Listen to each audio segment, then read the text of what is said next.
In this beginner-friendly deep dive, we will build a complete playable game you see on the screen right now, from start to finish. All these games were made in Unity. Maybe the next 2D game will be your very own project. But to make that happen, you need to master the modern game development tools. Let's break this down into individual techniques and make sure we really understand what we are doing and why we are doing that. The tips and tricks we cover in this class will be useful for almost every 2D game project you ever make.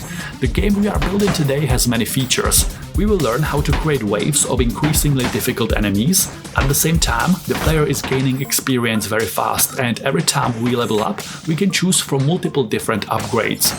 We will implement a progression track for each weapon separately. The player will start weak, but as we level up our weapon of choice, we become unstoppable. We can focus on just one weapon and max it out as fast as possible and get the most powerful version, or we can have multiple weapons at the same time. In Vampire Survivors, all weapons auto-attack constantly, and the player's job is to move around enemies and avoid getting hit. Another key feature is that the player levels up rapidly throughout the game. As you defeat enemies, you gain levels, choose power-ups, and build the ultimate unstoppable character. We will learn how to implement sounds and music. We will cover game UI, including the pause screen, a simple animated menu, and in-game interfaces such as level up screen. We will learn how to export the final build of this game as a native Windows desktop app and as a WebGL project that you can publish online and share with friends. Speaking of which, a playable version of this game is linked in the description below. Feel free to give it a try and share your feedback. I'd love to create a follow-up class and implement some of your ideas.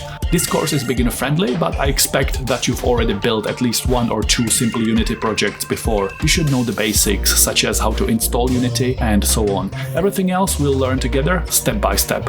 If you'd like to see more projects like this, let me know by hitting the like button. Is there a game you've always wanted to remake? Is that game a crazy and creative sandbox RPG? Or maybe it's a roguelike action dungeon crawler? Or how about reverse bullet hell shoot 'em up? Oh wait, we are doing that one today. Let's go. I have a blank new project in Unity 6, but everything I will be doing can be done in any Unity version. I'm not using anything specific for this particular one. The only difference might be that some panels and some options might be in a slightly different place, but that's not a big deal. I assume you have done at least some small project in Unity before, and you understand that this is where we see our active scene and its game objects. This is our project folder with all its assets and important files. This is where we build the game scene, and if I select one of my game objects, I get more information about it here in the Inspector tab. Each game object has components. In this tab, we can press play and test our game. Let's start by creating the first game object. I right-click in this area and I select 2D object, tilemap rectangular. Tilemaps are used to build 2D game worlds out of small, rectangular-shaped images called tiles. Unity automatically creates this grid object, and inside we have a tilemap. I will call it background. The world will have multiple layers. This will be the layer all the way in the back, at the bottom, behind everything else. In Unity, if I select any game object in this area, Inspector tab here will show me details about that game object. You can see that this tilemap game object has multiple individual components. Transform component, tilemap component, and tilemap renderer component. Here in project folders, I go into assets, I right-click and select create and folder. I will call this folder art. I will leave links to all relevant art assets we will need today in the video description. I go to Open Game Art and I will download this pixel art tilemap. It comes in a zip format, so I unpack it. If you want to use any art for your own commercial projects, always make sure you read the license. I will use this terrain PNG file. I drag and drop it inside the art folder I just created. I click this little arrow and I can see that Unity already tried to slice the tilemap into individual frames, but it didn't do it well. So let's set it up ourselves. I select my image and I go to the Inspector tab. You can see that this grid in the game world, one cell in the grid is one unit. This tilemap we are using is 32 pixels per unit. This image is made out of multiple sprites, multiple frames. We are dealing with pixel art, so for every art asset we import into the project, we will set its filter mode to point, no filter, and we set compression to none. These settings are important if you want sharp pixel art and want to make sure your pixels are not blurry. I click apply here. Here we defined that our image is made out of multiple sprites, so we need to open Sprite Editor to tell Unity how we want the image to be sliced. Up here I go to Slice, type will be grid by cell size. I can just go by looking at the image and trying different values here, or I can check the page where I downloaded the tilemap from. There it's telling me that this tilemap is 32 × 32 pixels. Now I click Slice and apply here, and Unity will generate frame for each tile. Each sprite has an auto-generated name, X and Y position, and width and height now. This is a great versatile tilemap. We have many different types of tileable terrain here. Dirt, grass, islands surrounded by water, holes and hills, and even lava lakes and lava islands.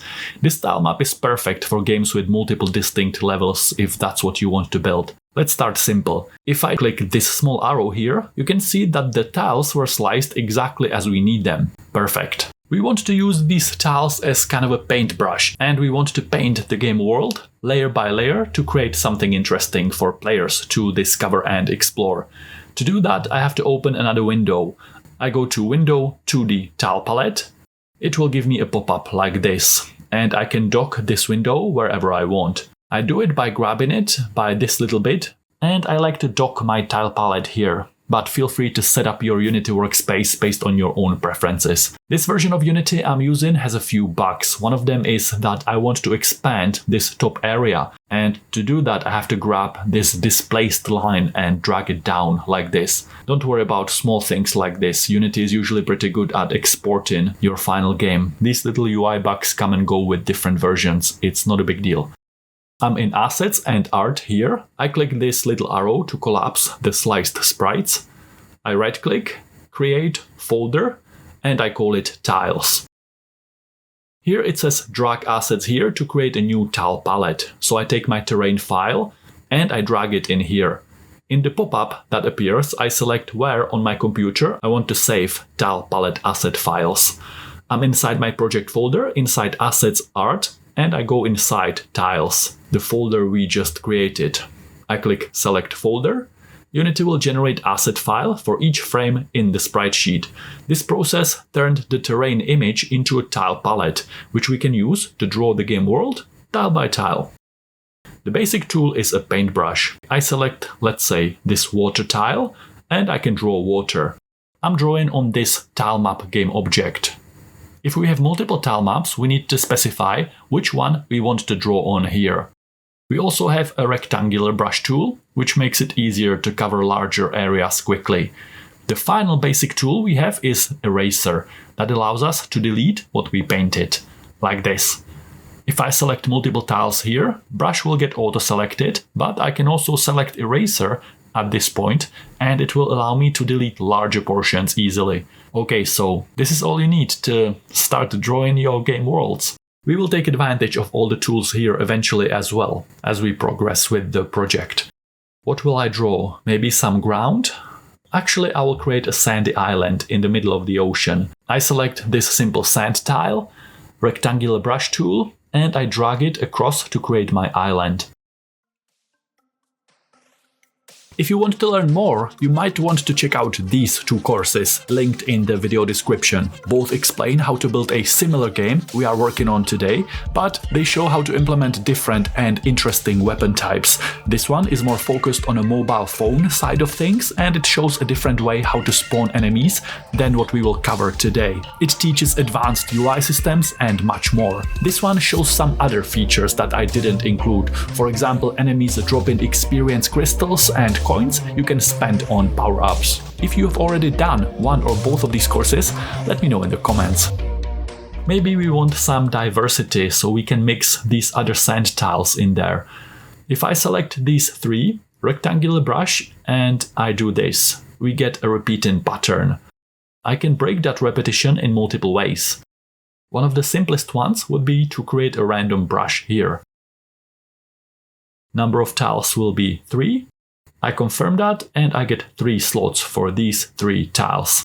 If I click here, I get a pop-up window and I find the first sand tile I want in my random brush. For me, it's tile number 356. Now I'm looking for this one, which is here, and the third one here. So now I have a random brush defined. I select the brush tool and any single tile here. As I draw, we are randomly drawing these 3 sand tiles. If I select the rectangular brush, it will repeat the same 3 tiles. So I want to do it with this basic brush tool selected. I just move it around to break any repeating patterns and make the sand completely random. I go back to default brush here and I want to create edges of my sand island. This corner here, side piece here. These shapes look like rectangles, but we can use them in combination with this and this to create any irregular shape that we might need. I will show you now. Bottom edge, bottom right corner here, right edge, all the way up, top right corner, and the top edge. I right click on my grid, 2D object, tilemap, rectangular. I will call it water. I will put it up because this will be the bottommost layer. Doing this doesn't actually affect how it layers in the scene. It's just to keep it tidy. I select this simple water tile, rectangular brush, and I drag it like this. This entire large area will be the ocean surrounding the island. Now the sandy island we drew on the background tilemap disappeared. Unless we specify draw order, Unity decides randomly what's in front and what's behind. We can define it by using something called sorting layers. These layers define the order in which game objects are drawn in a game scene. What's in front of what, basically. With water tilemap selected, inside tilemap renderer component, under additional settings, I find sorting layer and I click the drop down and add sorting layer. Sorting layers is what we are interested in right now. We will explore the other things here later in the class when we need them. I click this little plus and the layer all the way behind everything else will be called background.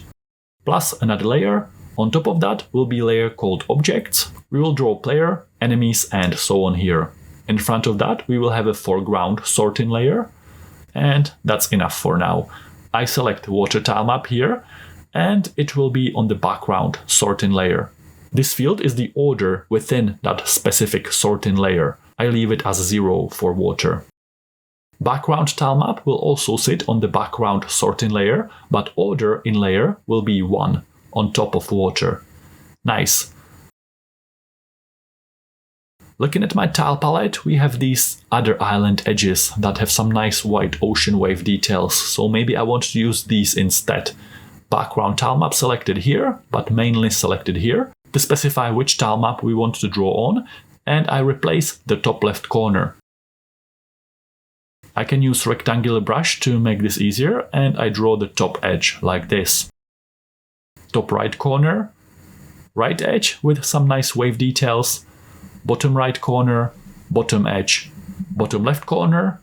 Now my island in the middle of ocean looks even better. Notice that if I select these tiles and basic paintbrush, we are deleting the sand, so to draw some ground features, I need another tilemap. Right click on grid, 2D object, tilemap, rectangular. I will call it ground objects. In my tilemap, I select this small patch of grass. With ground object selected, I go to inspector and I set its sorting layer to background. Order in layer, water is 0, background is 1, ground objects will be 2. Now I can place some grass patches on my sandy island. On Game tab, I can see what my game will look like. I can even double-click on this small game label to make the preview full screen. And I double-click on it again to shrink it back to its original size. I go back to my tile palette window, and this drop-down is important because here we choose which one of the 3 tilemap objects we created we want to draw on. These are regular grass rectangles, but using a combination of tiles from this and this block, we can actually create any continuous irregular grass shape that we need. Let's start by taking a simple grass tile and roughly outline a random grass patch. Now I will create the edges and I will make sure they connect. Top edge grass tile here. Here we have a set of small corners. and large corners. Let's see how they mix and match together. When I do this, we have missing corners, and I can actually take this and put it here and this here.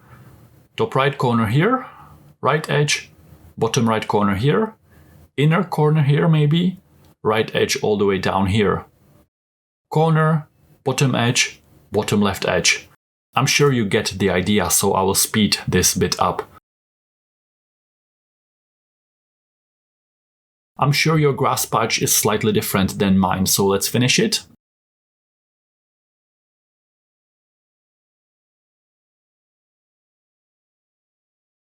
I fix this corner to make sure it connects.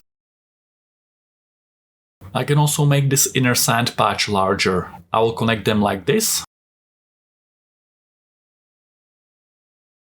We also have some small grass bits. Maybe I put one here, here, and here. And this larger patch of grass can be put here. We can also use this tool to flip the tile around its vertical axis to get some more diversity. Instead of using a simple grass tile, we can use these other grass tiles with special features. Some have just strands of grass, some have little flowers on them. I will spread them around randomly. We have some tiles with special water features, some waves, bubbles and rocks sticking out of water. I make sure water tile map is selected here, and I put some of these down. A bit more here, the other water patch, and some rocks. We have small rock and large rock available. Nice. Notice that these water features are on a blue water background, so that's why I can draw them directly onto the water layer. Here we draw some water lilies. These are on a transparent background, which means they would delete the water around them, so they need to be placed on a separate layer. I placed some starfish.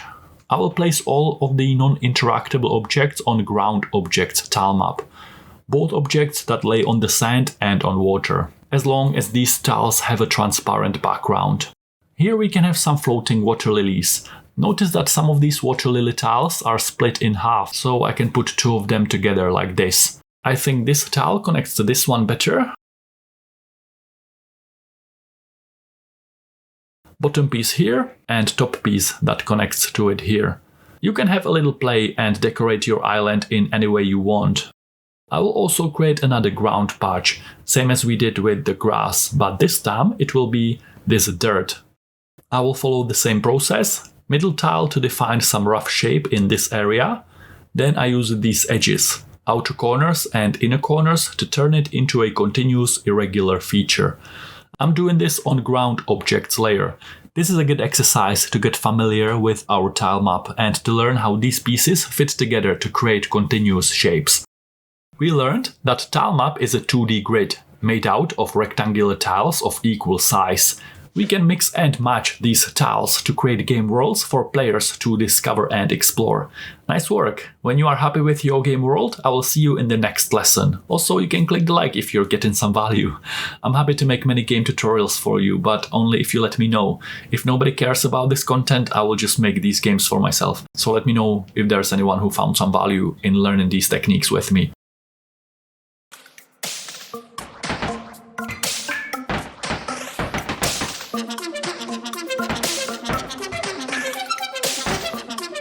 Each of us is going to create a unique custom character, and we will use that as the player in our game. I go to this URL, link below the like button as Skillup says. This awesome tool allows us to pick individual pieces made by different artists, and it will export a simple sprite sheet with the customized character. We can play individual animations here in this drop-down. Final sprite sheet will have all of these animations on it. This is just to check what they look like with the pieces we selected. For our project, we will use only standing and walking animations actually, but we will get much more in case we want to expand it later. We can choose from 6 body types here. I will go with male. I will give it a built-in shadow, like this. Feel free to explore all the options. There are many hidden secrets and unexpected customizations all around the place. I go to torso, vest, and I choose navy. Shirt, long sleeve, white, shoes, slippers, red, If I go back to no shoes, you can see that the second part of the URL actually contains the choices I made so that we can easily share our unique custom characters with other people by giving them this link. But the only issue here is that if I choose something and then select none, like I just did with the shoes, it still adds it here, but that's not necessary. It's just making the URL longer. I can delete this bit and my character will look the same. I will go to shoes, shoes, red. Legs, pants, pants, teal. Head coverings with overlay, thick headband, red. Hair, let's choose something fun, maybe half messy. Black, nice. Notice that if I scroll down from this animation row, the clothes doesn't appear. These advanced animations at the bottom work with only a very limited number of customizations. If you want these, you have to explore what works, what pieces you select here are compatible. But for our project today, we have more than enough up here. I add backpack, square pack, blue. I also give it blue straps. We have many working 4 directional animations. These 4 rows are spellcast. These next 4 rows are thrust. Then we get walk, which is the most important one for us today.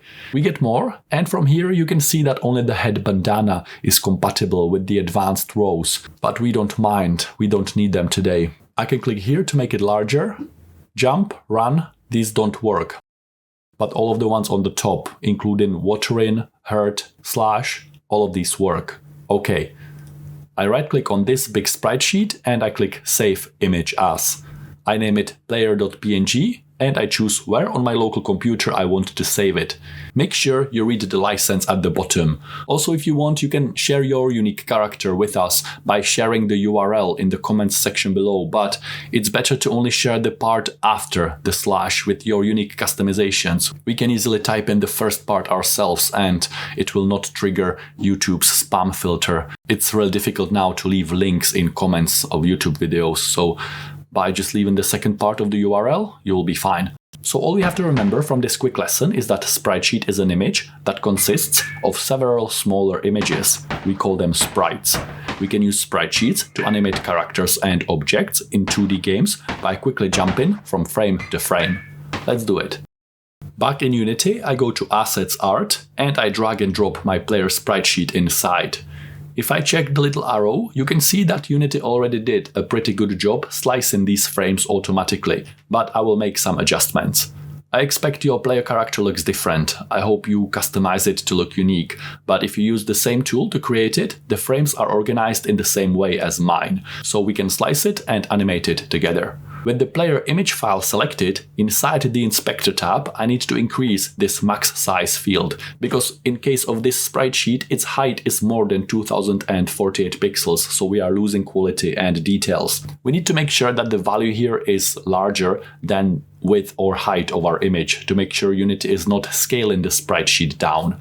This sprite sheet has frames 64 times 64 pixels. Pixels per unit will be 32 because these rectangles represent 1 unit and I want the player to cover 2 of these grid cells. Actually, let me first show you what happens if I put 64 here. This is pixel art, so we set filter mode to point no filter and compression to none. This sprite sheet is made out of multiple frames and I click apply. Now we can open Sprite Editor. Unity already sliced the frames for us. This is usable, but I prefer to set the slice myself. I know that the website we used generates sprite sheets with frames 64 times 64 pixels, and I can also easily try these values here to confirm that. If I didn't have that information, I can just see that 64 is right by looking at it. After I click Slice, Unity generated frame names and coordinates for each sprite, and notice that it discarded the empty area of the image. Perfect. There is one more very important thing here we have to do. We are building a 2D top-down game in style of Vampire Survivors, which means we have the player and enemies that have to layer in front and behind each other based on their vertical position. When the player is here, it needs to be in front of the enemy. When it moves here, it needs to be behind the enemy. So the sorting will be based on their vertical position, but that sorting point needs to be at the bottom, at their feet. So to achieve that in Unity is very simple, but we have to set pivot point for each sprite frame to be at its feet, at bottom. So I set pivot to bottom and I slice the entire thing again with this new setting. You can see this pivot point as a little circle. It moved from the middle to bottom center, which is exactly where we need it. We will deal with object sorting later, but it is important to set pivot point at this stage when we are slicing our sprites before we start animating the player. It would give us unnecessary headache to change the pivot point later. Important thing to note here, when building a top-down 2D game like this, we want to sort objects based on their vertical position. We need to set pivot point to bottom center when we are slicing the sprite sheets. We will do the same thing for enemy sprite sheets later. If you want, you can also clean up your frames. For example, I can select this and press delete, so Unity will not create a unique frame asset for this one because we will not need it. Also notice when we get down here, the hair and clothes I selected, the details are not compatible with advanced animations, so these frames are useless. I could delete them if I want, but I will just leave it as is. It doesn't really matter. I click apply here and I close the sprite editor. If I click this arrow, we have all the player frames sliced exactly to our specifications. I click here and I close my tile palette for now. With player sprite sheet expanded, I will choose the frame of player standing facing down towards the camera. For me, it's frame 15. It could be a different frame number for you. When I drag and drop it to the game scene, Unity automatically creates a game object. I need to have a scene tab open here, not game tab. With player selected here, inside the inspector tab, I go to sorting layer and in the drop-down I choose objects layer. I will put all enemies on the same layer as well, because we will be sorting everything on this layer based on its vertical position and pivot point. If I zoom in, you can see that the player is very small, and if I closely compare the pixel of the player and pixels of the grass tile map, we can see there is a mismatch. Tile map has frames 32 x 32 and player has frames 64 x 64, so player should be double of its current size to make it match with the game world. That's why I will set player to 32 pixels per unit here. I apply and player doubles in size. This is much better.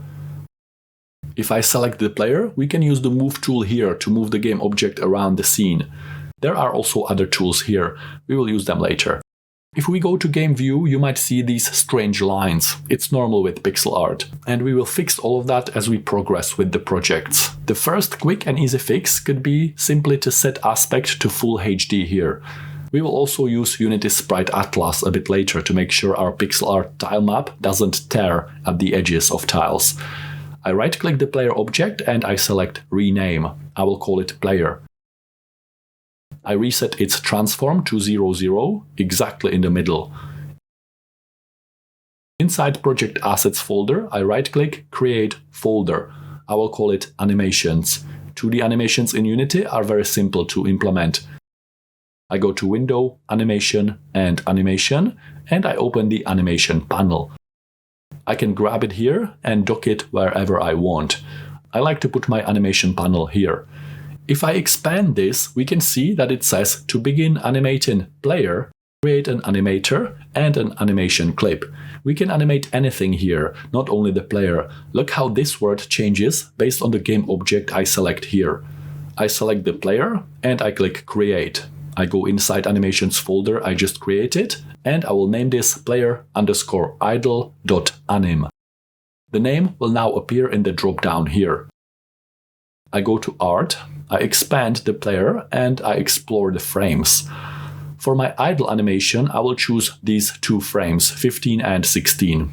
I hold Ctrl and I left-click on this frame and this frame. With both of these frames selected, I drag them onto the timeline in the animation window. Here we have an option to play the frames. It's animating very fast. I can go to Samples and set the animation speed. If you don't see Samples field, you can make it visible by clicking these three dots and ticking Show Sample Rate here. I set my sample rate to 20. Still too fast. I use the Move tool to move the player away from this gizmo icon so I can see it better. With player object selected, I play the animation again. 20 is still too fast. How about 2? Yes, this is much better. I can test it also by playing the game. I can double-click this little label to make the preview full screen. Nice, we have a player with idle animation. Well done. I exit the play mode. Back in the scene view, player object selected, and in the inspector tab, inside the animator component, I can see it added this player controller. I can double-click it to open it here. Or I can go to Assets, Animation folder to see the player animation controller here, and player idle animation here. If I double-click the controller, it opens Animator window. I can move these pieces around, and we will need the Animator window soon.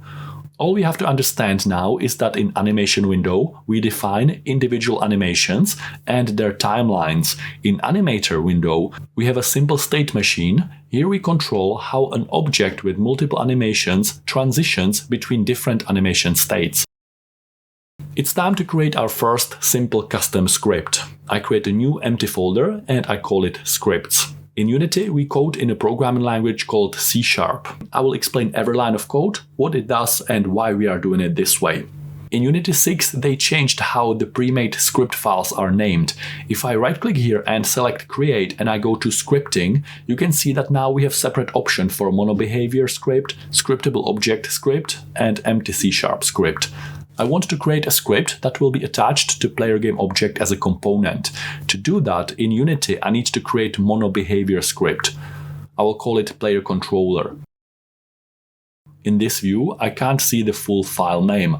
I can use this slider to change the view. Notice that in the auto-generated script, the class was named exactly as the script file. So if you make a typo in the file name while you are creating it, that typo also needs to be fixed here inside the script in the class name. You can see that it created a custom player controller class that extends Unity's built-in monobehavior class. This monobehavior class allows us to attach this script file to a game object as a component. I do that by selecting the player here, and I can drag and drop the script file like this to add it as a component. I want to open the script in my code editor now. I can do it by double-clicking on the script file here or here. It should open in the default code editor. You can go to Edit, Preferences, and in External Tools, you can select which external script editor you want to use. I will be using Visual Studio Code as my preferred code editor. So I double-click the script file here, and inside the file, I can see that Unity auto-generated a custom class, named as the script file itself, player controller. This class extends monobehavior Unity class, and it has an empty start and update methods ready for us to be used. Monobehavior is the most important class in Unity that you will see over and over in every project. Now we have this player controller script attached to player game object as a component here. This allows us to do so many things. So we learned that monobehavior class provides the framework that allows you to attach your script to a game object. It also provides hooks into useful events such as start and update and many more.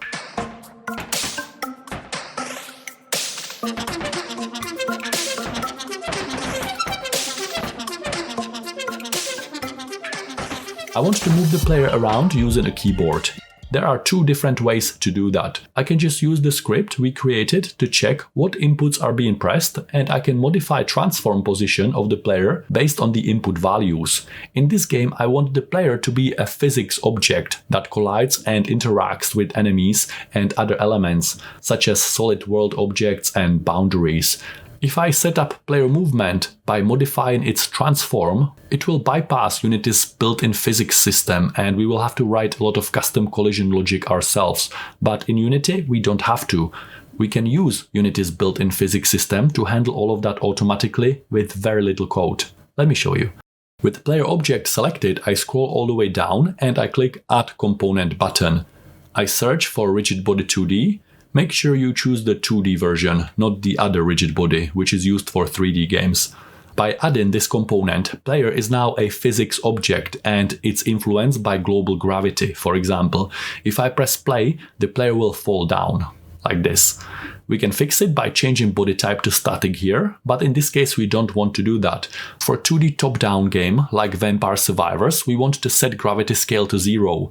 We can also set global project gravity to 0, but maybe I want some weapons and some particles later to be affected by gravity in some way. So I will set gravity to 0 individually on the player like this and not globally for the whole project. So now, if I play, player no longer falls down. Perfect.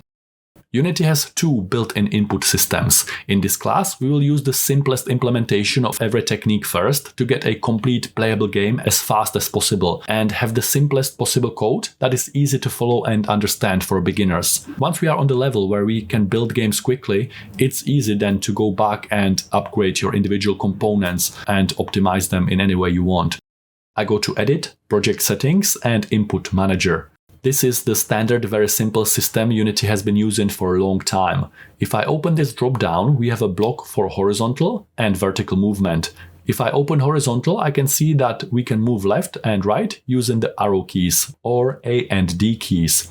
Vertical movement happens by default by pressing down and up arrows or S and W keys. It will also work with most controllers if you just plug them into your computer. You don't have to do any extra work. This input manager is already working in the background of the project. All we need to do is simply check for these input values in our script and we move player around accordingly. Back in player controller script, we have a hook into the update event. Update is called once per frame. To declare a variable in C#, we have to define its data type. I want new variable that will be able to hold floating point number value. I will call that variable input x. It will be equal to input, which points back to the input manager package we just explored. And from there, I call built-in getAxisRaw method. We have to pass it axis name, so I pass it horizontal like this.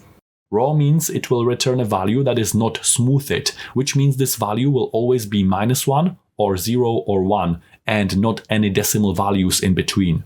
-1 horizontally means user pressed left arrow key or A key on the keyboard. +1 means user pressed right arrow key or D. It will return 0 for horizontal axis if none of these keys are pressed. We do the same thing for vertical axis. Float input y is equal to input.getAxisRaw and I pass it axis name vertical.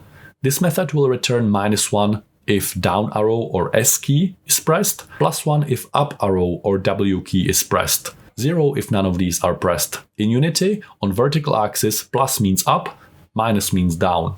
Update method runs for every frame constantly, checking the input values and storing them in our custom input x and input y variables. I can delete this start method, we will not need it here.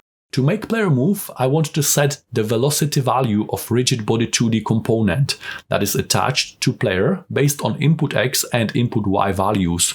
To do that, I need to be able to access this rigid body 2D component from this player controller script component from here. I define a public variable. Data type of that variable is rigid body 2D. This is not a common C# data type, but we are using Unity engine here, and Unity understands what rigid body 2D is. I will name that custom variable, for example, RB.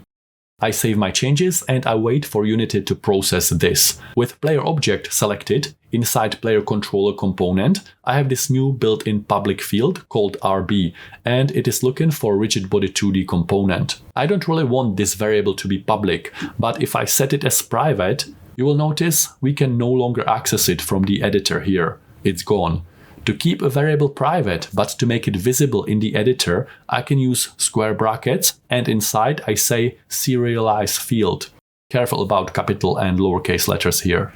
Doing this, I can keep the variable private, but still accessible and visible in Unity editor. If I save changes and I go back to player controller component, we see the field for rigid body 2D again, but this time it's a private field. It's safer and a good practice to set your variables and methods to private unless you need them to be accessed from other script files.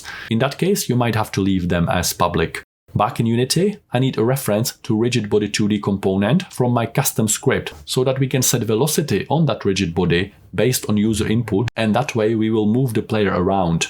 To do that, I need to drag this rigid body component into this field, or I can drag this entire player object into this field, and since this variable is looking for rigid body 2D type, it will find that on the player object automatically. We are inside this file, and we are using this variable to point to this component. I set linear velocity on rigid body component to some value here. If I set it to 1, I get an error. If I hover over the error, it tells me I can't convert this integer 1 into vector 2. Now I know that linear velocity expects value in vector 2 format. Vector 2 is a data type that represents a pair of numbers. It's a simple object that we can use to store two values. In this case, our vector 2 will have horizontal and vertical component, and we will use the combination of these values to set the vertical and horizontal force applied to the physics object to make it move. In this case, the player. We will be basically pushing the player in different directions. Let's say the horizontal component is +1 and vertical component is 0. +1 on horizontal axis will make the player move to the right. How about -1 horizontally to move to the left and +1 vertically to move to the right?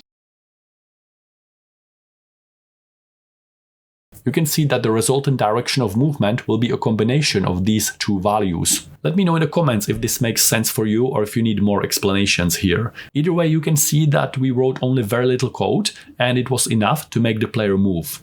We know that getAxisRaw will return -1, 0 or +1, so we can simply just put input x here and input y here, and this is literally all you need to do to set up simple keyboard controls in Unity.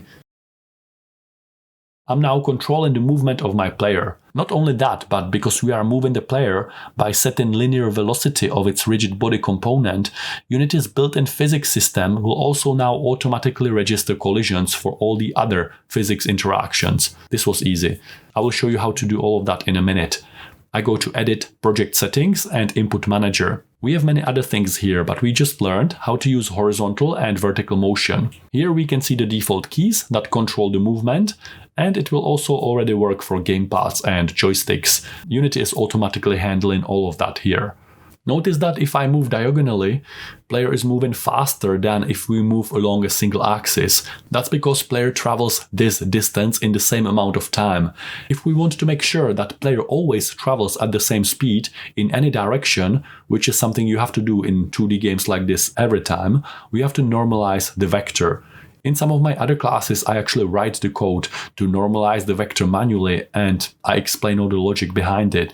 But in Unity, we can just simply say .normalized to go from this to this.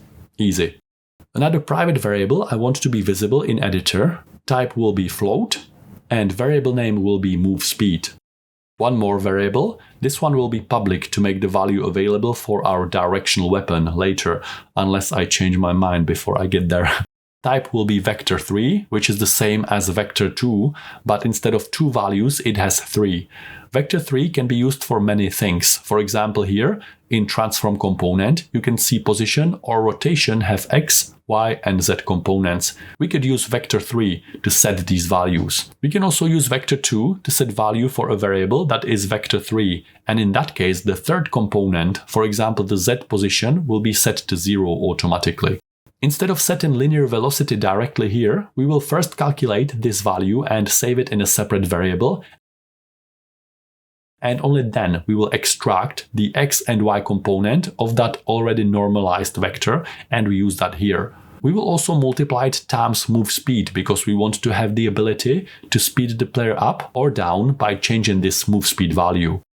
Update method runs once per frame, but the number of frames can be different on old slow computer and on a new powerful machine. Some computers and devices can handle more FPS than others, and this would cause the player to move across the island faster or slower depending on that frame rate. When making games, we want everything to be timed based on milliseconds, never based on frame rate, to make sure all the processes in our game happen at the same speed regardless of the device and regardless of FPS.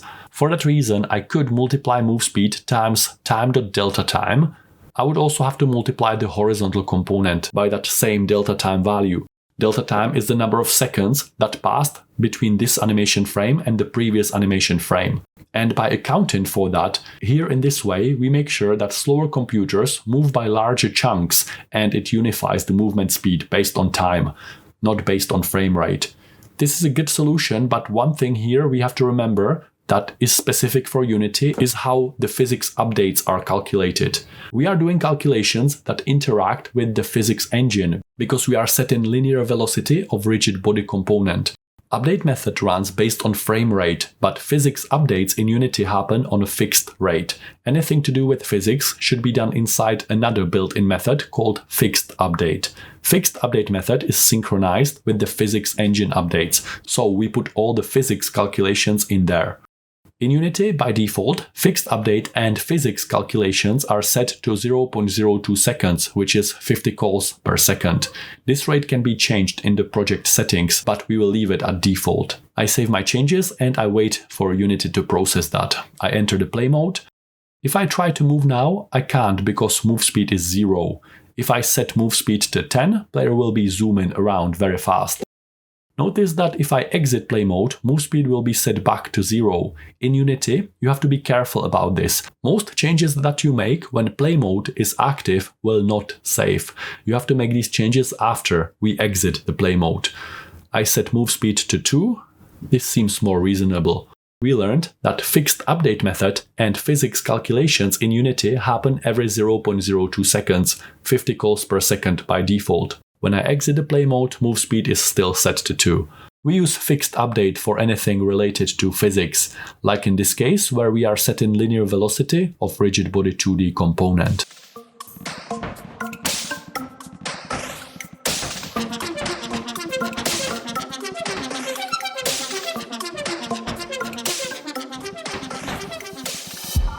The simplest way to get the camera follow the player in Unity is to set camera as the child object, like this. When I play, moving the player around also moves the transform of its child objects. It might work for some simple project, but in our case, we will destroy the player in some cases and we still want the camera to work. If the camera is attached to the player like this, while the player gets destroyed, both player and camera are destroyed. I undo that delete and I exit play mode. We put camera back here, disconnecting it from the player. We will make camera follow the player in a very simple way still. I go to Window, Package Manager. If you are using a different version of Unity, Package Manager might be somewhere else, but every version of Unity has it. This applies for everything. Some menus and buttons I'm using might be in a slightly different place, but this project will work in any version of Unity. Here we see packages that are automatically installed in our project by default. I can go here to Unity Registry and I search for Cinemachine. I install it.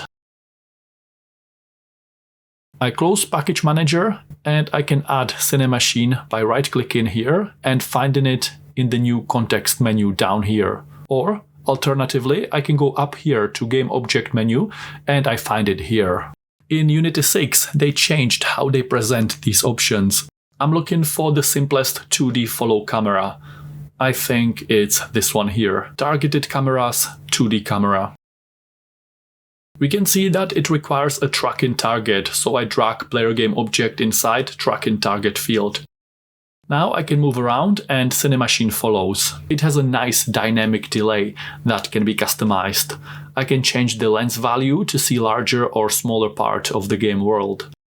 Notice that changes I make while in play mode do not save, and when I exit the play mode, they reset. Play mode is for testing and playing with values. If we actually want to change the values, we do it when we are not in play mode. I set transform on player to 0, 0. In scene view, I can go to this drop down and I can make all the icons smaller. This white rectangle represents what game camera can see. That will be the visible area while in play mode here on the game tab. Cinemachine has many other settings like look ahead or dead zones, but we will move on now. This simple and easy implementation is more than enough for the needs of our game. If you don't want to use Cinemachine and you have another preferred way to implement simple follow camera, you can do that here. It doesn't really matter. It's not going to affect anything as we progress further with the project. We just need the simplest follow camera implementation here.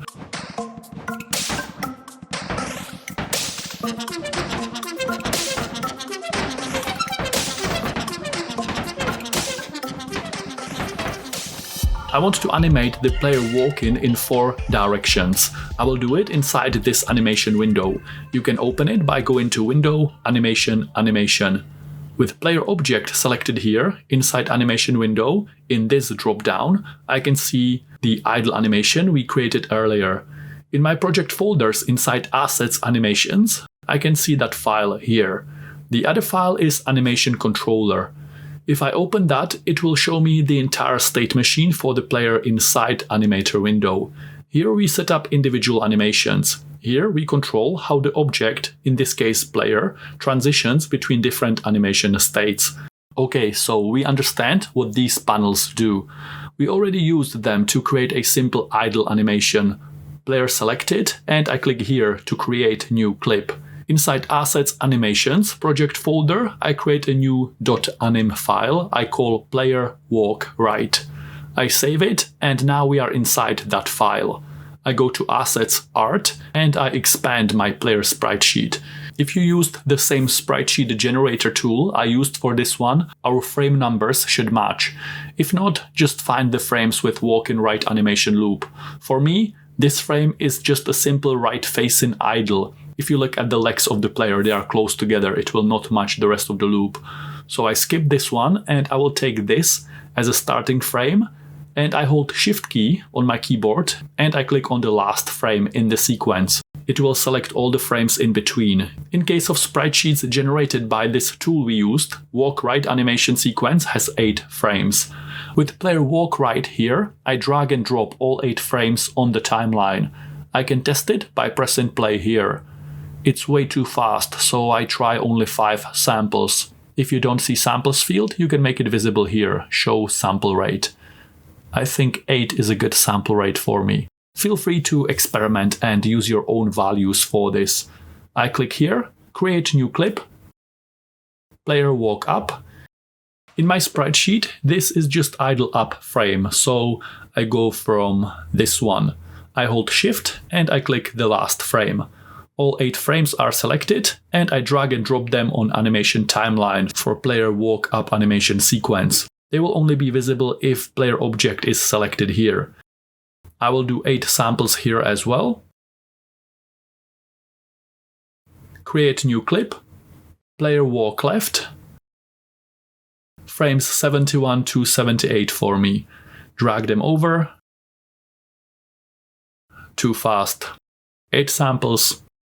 That's done. Create new clip, player walk down. I select walk down frames and drag them over. They will only be visible if player object is selected here.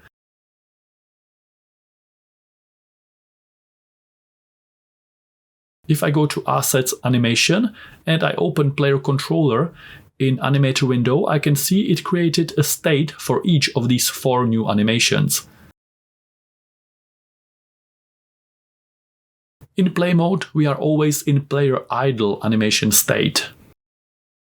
In Animator, I can right-click, for example, this state and set it as layer default state. Now, when I play the game, player is always walking up. We want to use Animator panel to switch player between all these states. I right-click idle and set it as default state. Highlight these 4 auto-generated states and I will actually delete them. I want to have only one state for walk-in. Right-click, create state, and from new blend tree, inspector tab, and I will rename the blend tree to player_walk. I double-click and you can see we entered that blend tree and we are 1 layer deeper. I select this other blend tree and I rename it to walk. Blend trees smoothly blend multiple animations. In this case, I want this blend tree to automatically decide if it should animate player walking up, down, left, or right, based on what inputs are being pressed on the keyboard. I go to Parameters tab here, I click plus, and I want to create float. I call it move X. I create another float, move Y. In a minute, I will simply connect these parameters to values coming from horizontal and vertical keyboard inputs. I select my walk blend tree, and blend type will be 2D simple directional. This will allow me to set 2 parameters, move X here, move Y here. I click here, Add motion field. I'm inside Assets, Animations, and I want a blend tree to decide which one of these animations to play, based on the current value of move X and move Y. Let's start with player walk down. I set X to -1 and Y to 0. Plus again, add motion field. I can use this slider to change the view, make the full file names visible. I will drag and drop player walk up in this slot. I set it to 1 and 0. Actually, I want walk down animation to play when horizontal input is 0 and vertical input is -1. In Unity, -1 on the vertical axis means we are moving down. Moving up is 0 horizontal, +1 vertical. Plus, add motion field. Player walk right is 1 horizontal and 0 vertical. Finally, player walk left will be -1 horizontal and 0 vertical. If I select the player and then this walk blend tree, I get this little preview as well. Blend tree will now decide based on the value inside move X and move Y, and going by the rules we defined here, which one of these 4 animations will play. We will connect them soon to input X and input Y. Notice these are getting values from getAxisRaw and can be only -1, 0 or +1, no decimal points and in-between values. But here, even if we feed the blend tree decimal values, it will still decide which state is the closest to the value we need, and it will play that animation. This is enough for a simple introduction to blend trees. You can already do so much with this basic implementation. We learned that blend trees smoothly blend multiple animations, and we saw behind the scenes how they actually do it. To be able to connect move X and move Y parameters to input values, I need access from this custom player controller script component to this animator component. Notice both of these components sit on the same object, on the player. You will do something like this very often in Unity. So how do we access component from a custom script while the script and the component sit on the same game object? We are already doing it with rigid body component, so let's do the same thing with animator. I use serialize field because I want this to be private but visible in Unity Inspector. Type is animator. Unity Engine understands this type, and I will call this variable, for example, animator with lowercase a. I want to set input X and input Y to the same values as move X and move Y.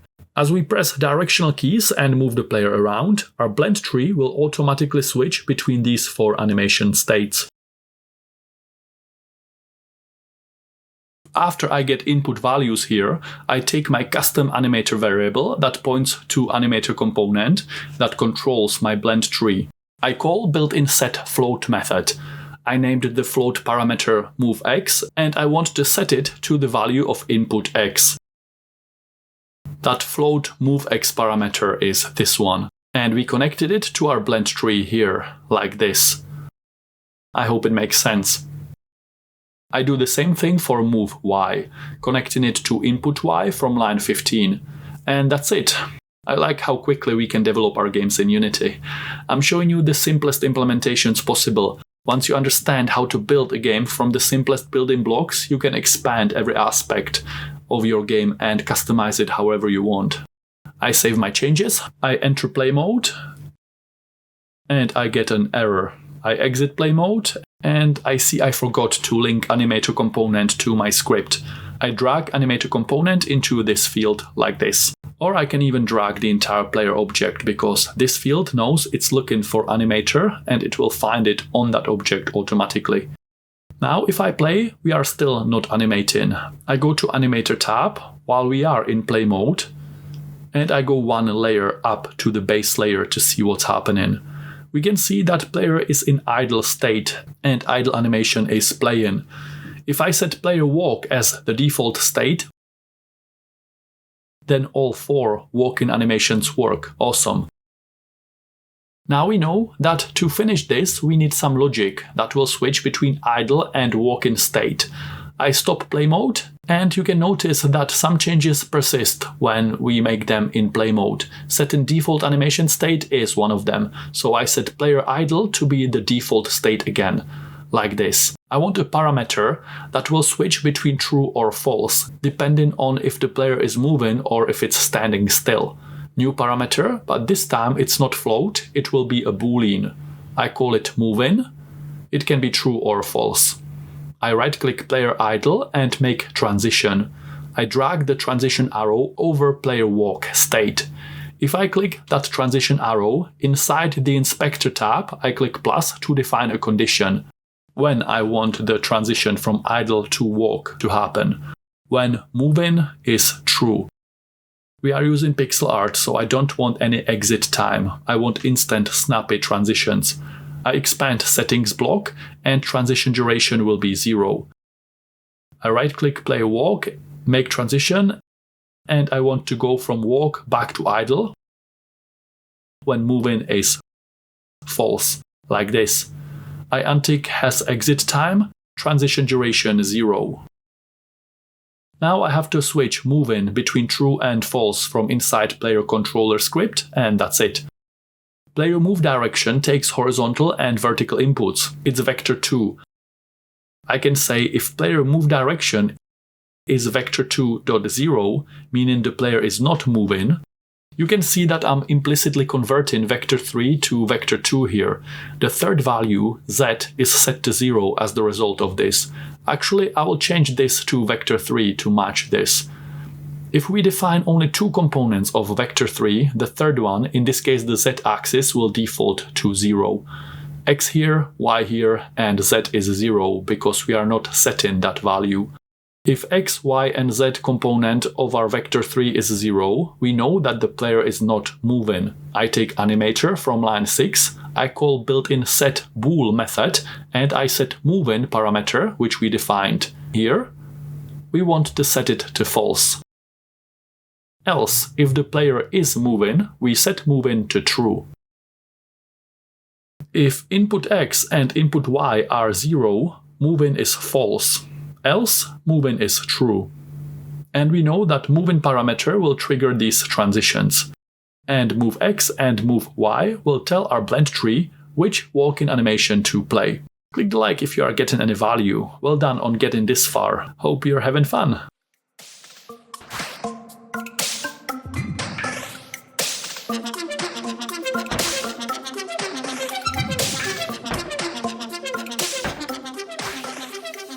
Player can walk all the way here into the water. What if I want the edges of the island to be invisible boundaries that the player can't cross? Our player is just walking around, so water will be a solid, impassable obstacle in this game. There are many ways to achieve this. One of the simplest ways would be to right-click on my grid here and go to 2D object tilemap rectangular. I call it boundaries. We need to make sure it's parented under the main grid object here. Window 2D tile palette. We did this before to draw water, background, and ground objects tile maps. I make sure boundaries tile map is selected here, and most importantly here. This time I will grab this simple black tile, basic paintbrush tool here, and I draw. I can see boundaries tile map is behind the other tile maps, so I can't see what I'm drawing. I press Ctrl Z, or I go to Edit, Undo here. Boundaries game object selected here, Inspector tab. For now I set sorting layer to foreground on top of everything else. Tile palette, black tile, and filled box tool. I want a boundary from this corner of the island all the way to this corner. Just one tile thick is enough.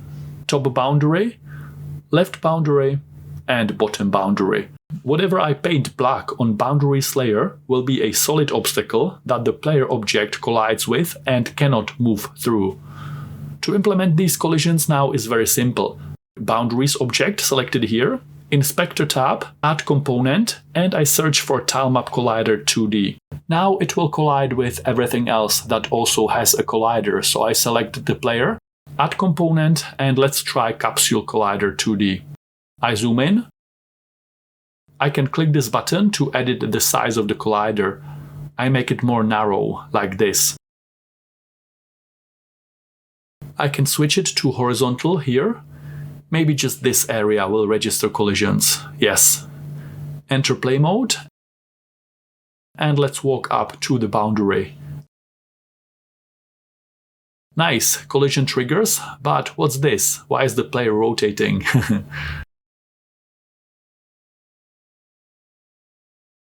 Oh, I will ignore this screen position error for now because I'm not entirely sure why it's showing up. I will try to figure out why it's occasionally showing up for me as I progress with the project. I suspect it's related to Cinemachine settings. Anyway, to prevent the player from spinning when it collides with something, we can simply go to its rigid body 2D component, and under constraints, I freeze rotation around the Z-axis. Easy. I wonder if this error is related to my newly released Unity 6 version or the new updated Cinemachine version. There are some changes in Cinemachine. I need to check my settings. I think my camera settings are fine. If I missed something small, I will get back to this. Now, if I play and I walk up, we get a collision. Player is trapped inside the island and can't walk over water anymore. Perfect.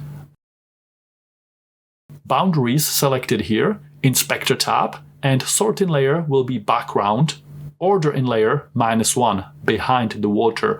We don't want to see the black tiles, we just want them to be there to trigger collisions with player and use them to set boundaries of the island. I play, boundaries are invisible, but they still do the work we need them to do, and they are triggering collisions, preventing the player from leaving the island. Awesome!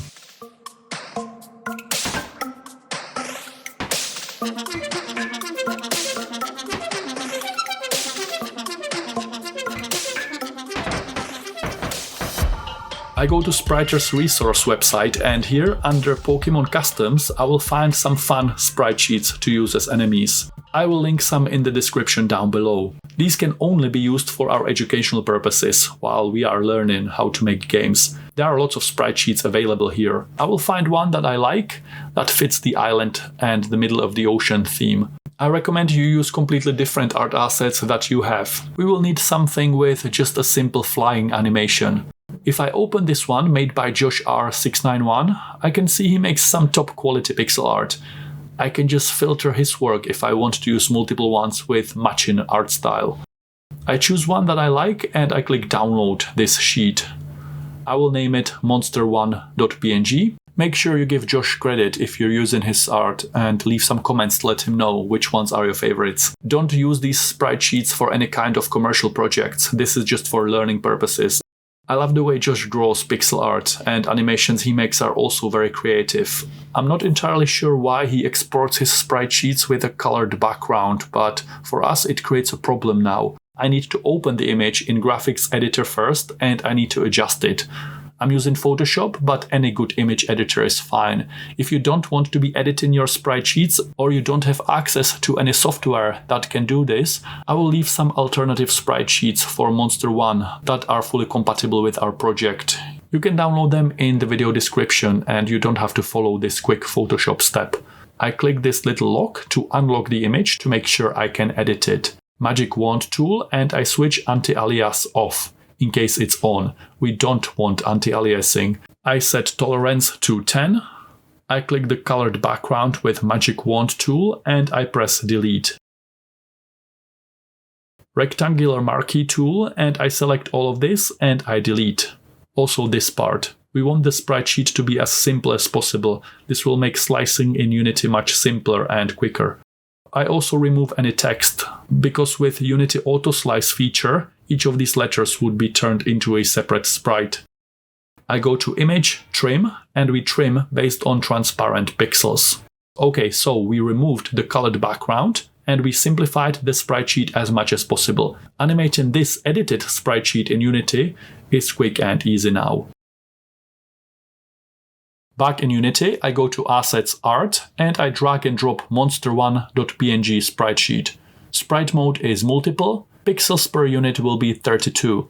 Filter mode, point no filter, and compression set to none. I click Apply, open Sprite Editor. Unity already did automatic slice for me and it's good. We can use this. The only thing we need to change is the pivot point. Same as with the player, we want the pivot to be bottom. Let's do sprite sorting now so you can see exactly why we do this. I click Slice, pivot is bottom center now on all frames. Good. I click Apply and I close the sprite editor. I click the little arrow to expand the frames. I take this frame and I drag and drop it into the scene. With Monster1 game object selected here, I set sort in layer to objects. I rename it to Enemy1. Player sprite has a built-in shadow, but enemy doesn't have one. In the resources section below, you can download shadow PNG image. I drop it here inside my art folder. With shadow image selected, inside the inspector tab, I set sprite mode to single. This one has only one frame. Pixels per unit will be 32. Filter mode, point, no filter. And compression, none. I click apply. I can't really drag and drop this. I have to expand it and I drop this into my game scene. Unity automatically creates a game object called shadow. With that object selected, inside inspector, I set sort in layer to objects and order in layer will be -1. I can drag the shadow over Enemy1 to attach them together. Shadow is now nested inside enemy, so if I select Enemy1 and move tool, I move enemy around and shadow is moving around with it. I select shadow and I reset its transform to 0, 0. Now I can move it down along the vertical axis just a little bit.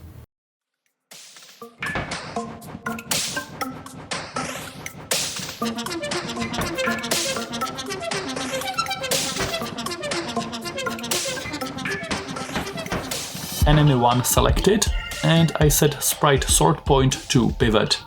I go to player and I also set sprite sort point to pivot. Earlier in the class, when slicing player sprite sheet, we already set pivot point to bottom center there. So now, player and enemy have a pivot point in bottom center of their sprite frames. We will use these pivot points to sort them along the vertical axis to determine when the enemy is drawn in front of the player and when it should be drawn behind. I go to Edit, Project Settings, and under Graphics, I can see my render pipeline. In my case, it's Universal Render Pipeline. If I click this, it will take me to Assets Settings folder, where this file sits. Right next to it, I have a file called Renderer2D. Inspector tab, under General, we have Transparency Sort Mode drop-down. If I play now, before doing anything, you can see that Unity is deciding kind of randomly if the player or the enemy are drawn in front or behind each other. It doesn't make any visual sense. For a 2D game like this, we want to set Transparency Sort Mode to Custom Axis, and we put 1 here, to sort by the vertical y-axis. Remember, we placed pivot points to the bottom center, so now the vertical position of that point will decide the sort order. The object that is lower will be drawn in front of the object that is higher. Now the player is behind the enemy. I go down a bit. Now the player is in front of the enemy. Perfect. This is exactly what we need. This setting can now sort all our enemies and other game objects in this way, even if we put hundreds of enemies on the screen at the same time. So to set up a draw order and make sure objects correctly appear in front and behind each other in a 2D top-down game like this, we first have to slice all relevant sprite sheets and set their pivot to bottom center. Then we have to set sprite sort point to that pivot that we positioned to their feet, and then we set transparency sort mode to custom axis inside Renderer2D in settings. Well done! If you have any questions, let me know in the comments.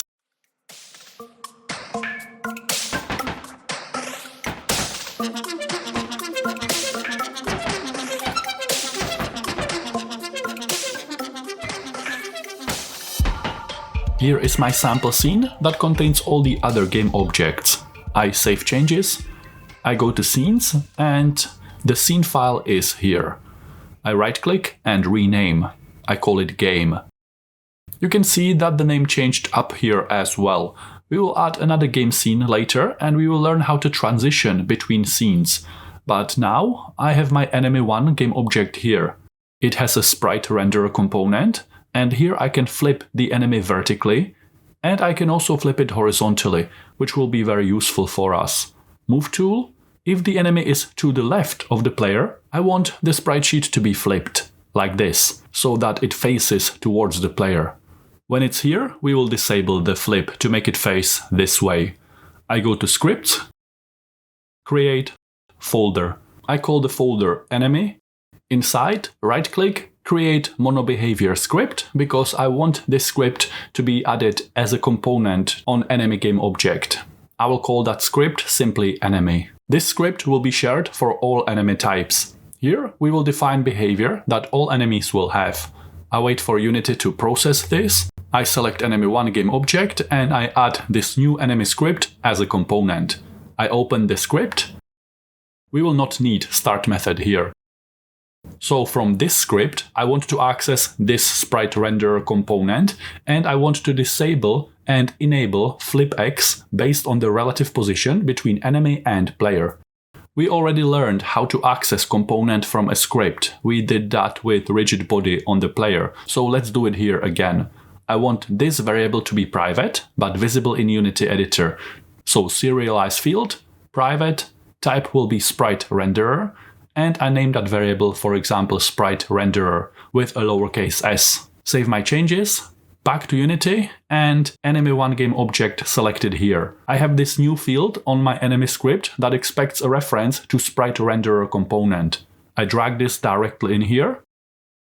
I could also drag the entire enemy1 object in here and it would find the sprite renderer component it's looking for. Same result. I also need to be able to access player's position from inside enemy script to compare their positions and decide if the sprite renderer should flip the sprite sheet or not. I could get access to player's transform component only, but going ahead we will need many things on the player to be accessible from different places all around the codebase, so I will do something else instead. On player game object, I have my player controller script here. I could access only this transform to get player's position. But instead, I will create the simplest implementation of singleton here. All this means that I'm making the entire player controller and all its public variables and methods accessible from other scripts in our project. I do that by saying public static player controller, and I call it instance with a capital I. By saying static here, I'm saying there can only be one copy of this variable. And by making it public, I allow other scripts to point towards it. Unity has a built-in start method, but before that there is another method called awake. Code we put here will run before any code inside start method. Inside awake, I make instance equal to this entire class. It will already work like this, but just as a failsafe, I want to make sure we don't have any duplicate, which could happen when we are, for example, switching object between scenes and so on. I say if instance from line 5 is not null, there already is an instance, and that instance is not this, destroy this. Else, this is the instance.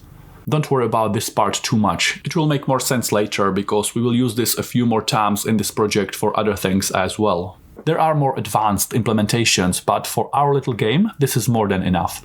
So we have this public instance. We can use it to access player game object from anywhere in the game. Let me show you how to use it. Inside enemy script, I want to access position of the player, these values. I access them by saying player controller dot instance with a capital I dot transform dot position dot x. If player's position on the horizontal x-axis is more than position of this enemy, meaning if player is to the right of the enemy, I want to take this sprite renderer component, which is on enemy1 here, and I want to flip X. Sprite renderer dot flip X is true. Else, meaning that the player is to the left of the enemy, flip X will be false.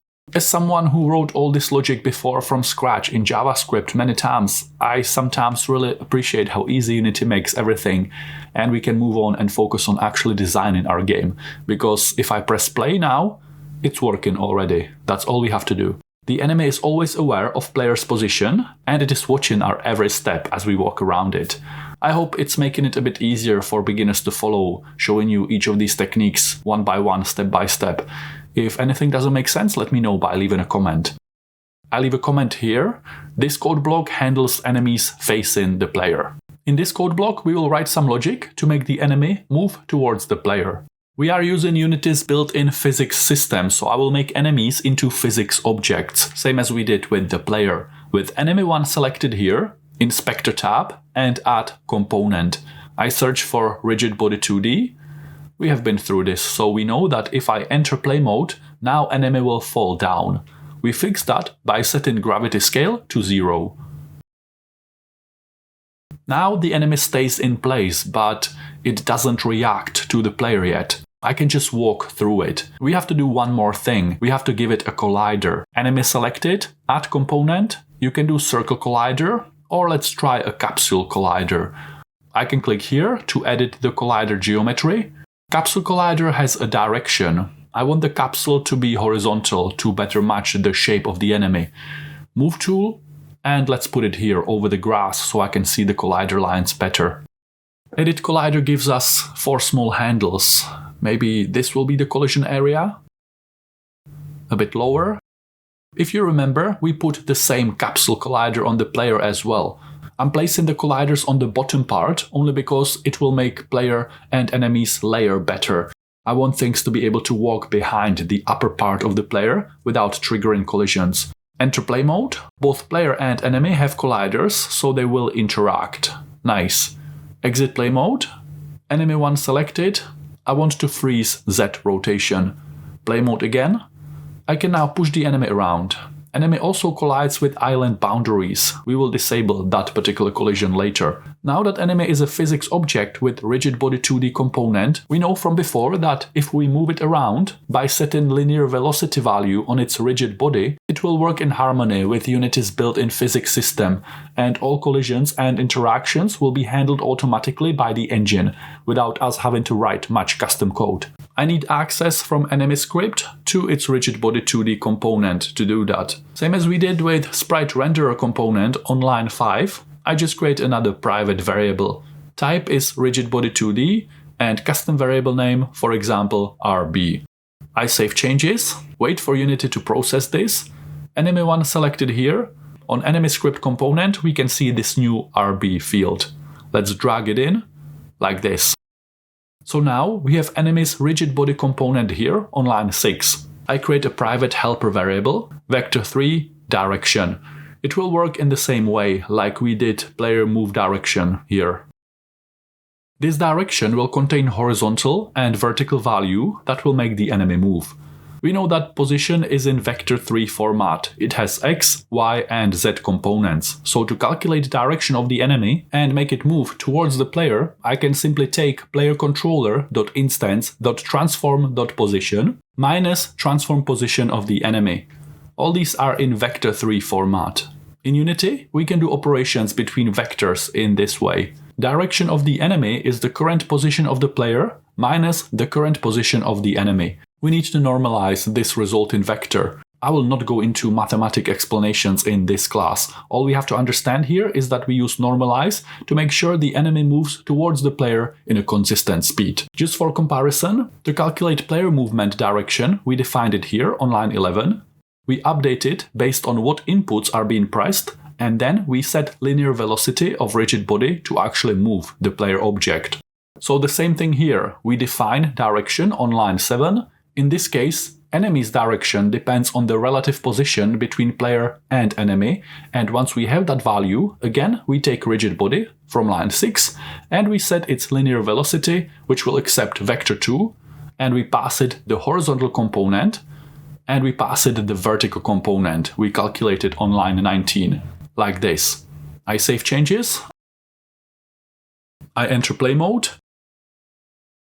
and the enemy is chasing us around, and it will turn towards us if we walk behind it.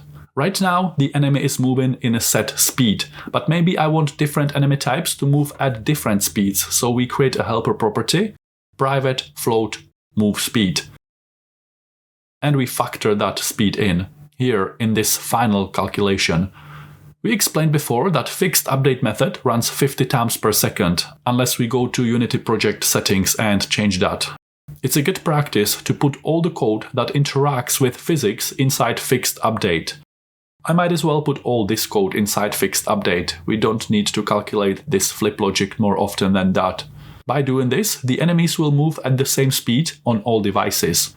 I save changes, back in Unity, I set enemy speed to let's say 0.5. I enter the play mode. Nice work. Hope you're having fun learning some useful techniques and improving your game development skills. All these things are fundamental building blocks you can reuse for all your 2D games.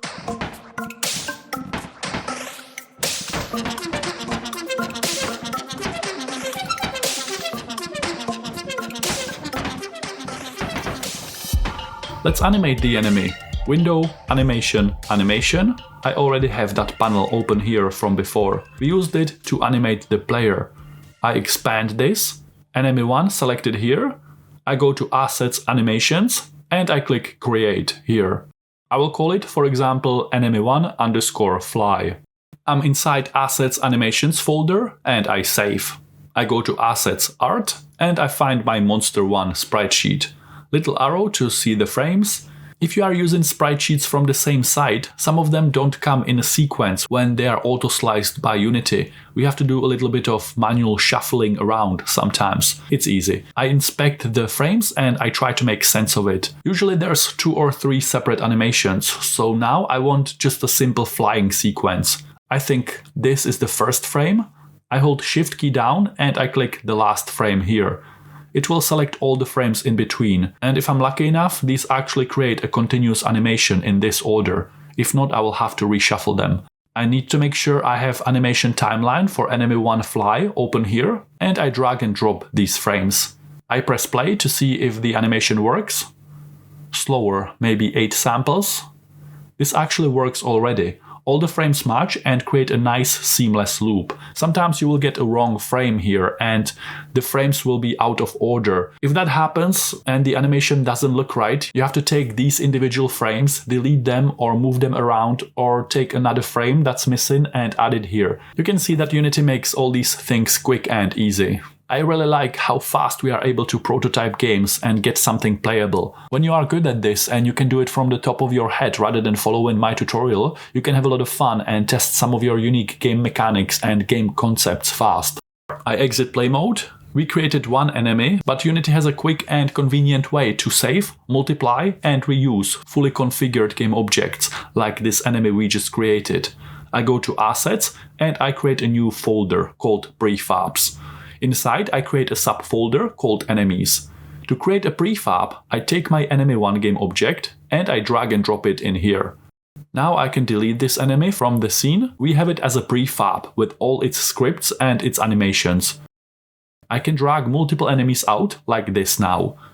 If I enter play mode, they flip if they need to face the player, they move towards the player, and they all play their fly animations. We learned that prefabs are a special type of asset that allows fully configured game objects like this enemy to be saved in the project for reuse. These assets can be shared between scenes and between other projects without having to be configured again. Let's have a look at island boundaries and how they interact with enemies. I select Boundaries tilemap and I set its sorting layer temporarily to foreground. I select enemy 1 move tool and I drag the enemy outside of the boundaries. We know the enemy will want to move towards the player, so what happens if it hits the island boundary? I will temporarily drag my game view here so that I can play and control the game, and at the same time I can look at my game scene where I'm more zoomed out and I see more details. I enter the play mode.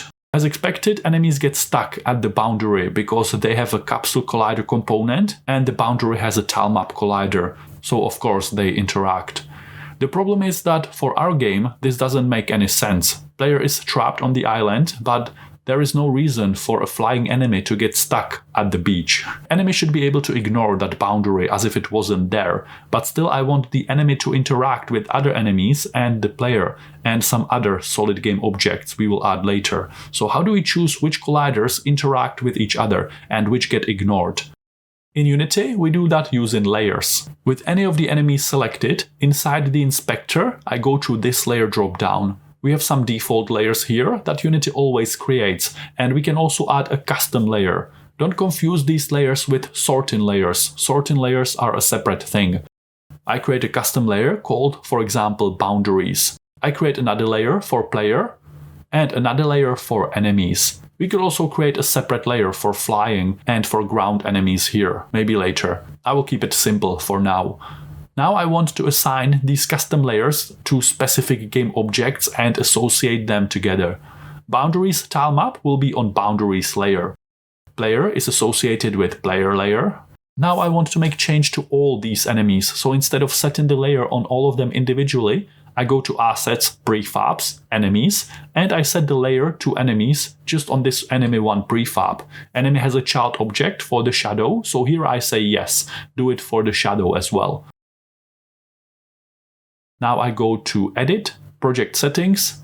Here we have this useful tool called Layer Collision Matrix. In here we can disable and enable physics interactions between each individual layer. I don't want enemies to collide with island boundaries. I want that particular collision to be disabled.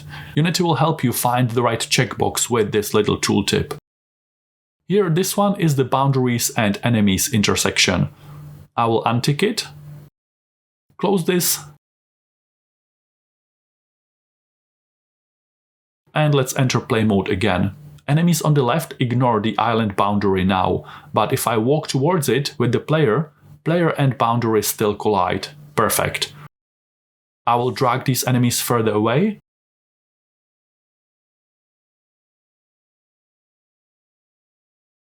Boundaries tilemap. I set sort in layer back to background. Order in layer -1. Now it's hidden. I dock my game view back here.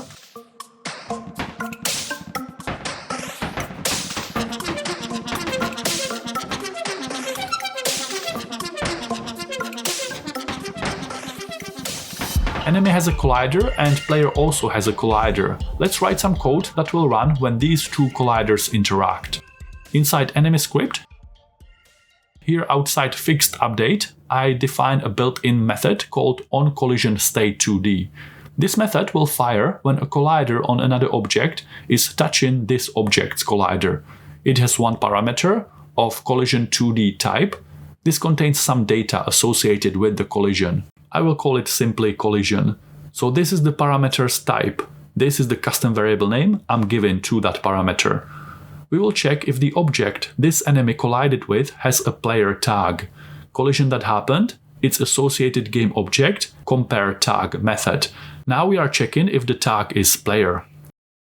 If it is, for now, we will just destroy this enemy game object. Okay, I save that.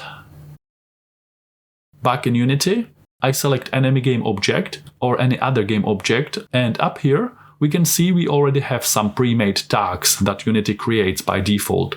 I can also click down here on Add Tag. There are no custom tags yet. I can click this plus and a new tag name will be enemy. I save that. I select player game object here. It's untagged now. And if I open this drop-down, I can see those pre-made default tags and also the enemy tag I just created. I will give player this pre-made player tag. If your Unity version doesn't have it, you can just create it the same way we created enemy tag. I go to Assets, Prefabs, Enemies, and on the enemy prefab, I give it enemy tag. We don't need this enemy tag now, we will need it a bit later when we give player weapons. Anyway, back to enemy script. OnCollisionState2D method fires every time enemy collider interacts with another collider in our game. It will check if the collider it interacted with has a tag of player. If so, enemy will get destroyed. In scene view, I drop a few more enemies all around the player to test if our code works. One more here, and one more here. When enemy collider hits the player collider, the enemy gets destroyed. Perfect. We learned how to handle collisions between game objects. This is something you will probably use in every game you make. When I play the game, I'm not sure if you can see it on the video, but the world occasionally tears at the seams where the tiles connect. There are many ways to fix this and optimize it. The quickest way, and a good way to start, is to add our tearing tile map into a sprite atlas. In Assets, Art, I right-click, Create 2D Sprite Atlas. Sprite Atlas is an asset that consolidates several textures that could come from multiple image files into a single combined texture. Unity can call this single texture to issue a single draw call. In a project with many textures, multiple draw calls can become resource intensive and can negatively impact performance of your project. So improving performance is the main purpose of Sprite Atlas. As a side effect, it can also prevent world created from tiles from tearing at the edges. I will call it Atlas 1. With my new Sprite Atlas asset selected, inside the inspector, I set compression to none, because we are working with pixel art. Under Objects for Packing, I click plus, and I select this terrain file that we are using to draw the game world. I click Pack Preview. You can see Unity reorganized it in an interesting way. What happens if I untick Tight Packing? Okay, that didn't do much. Anyway, just this simple action of creating Sprite Atlas might be enough to completely prevent visual issues with the tiles. If I get any more issues as we progress with the project, we will get back to this. Let's clean up here. I create an empty game object and I will call it Managers. I put it up top and I put Global Light 2D inside. I put main camera in and also Cinemachine. Doing this makes our scene a bit cleaner and easier to navigate.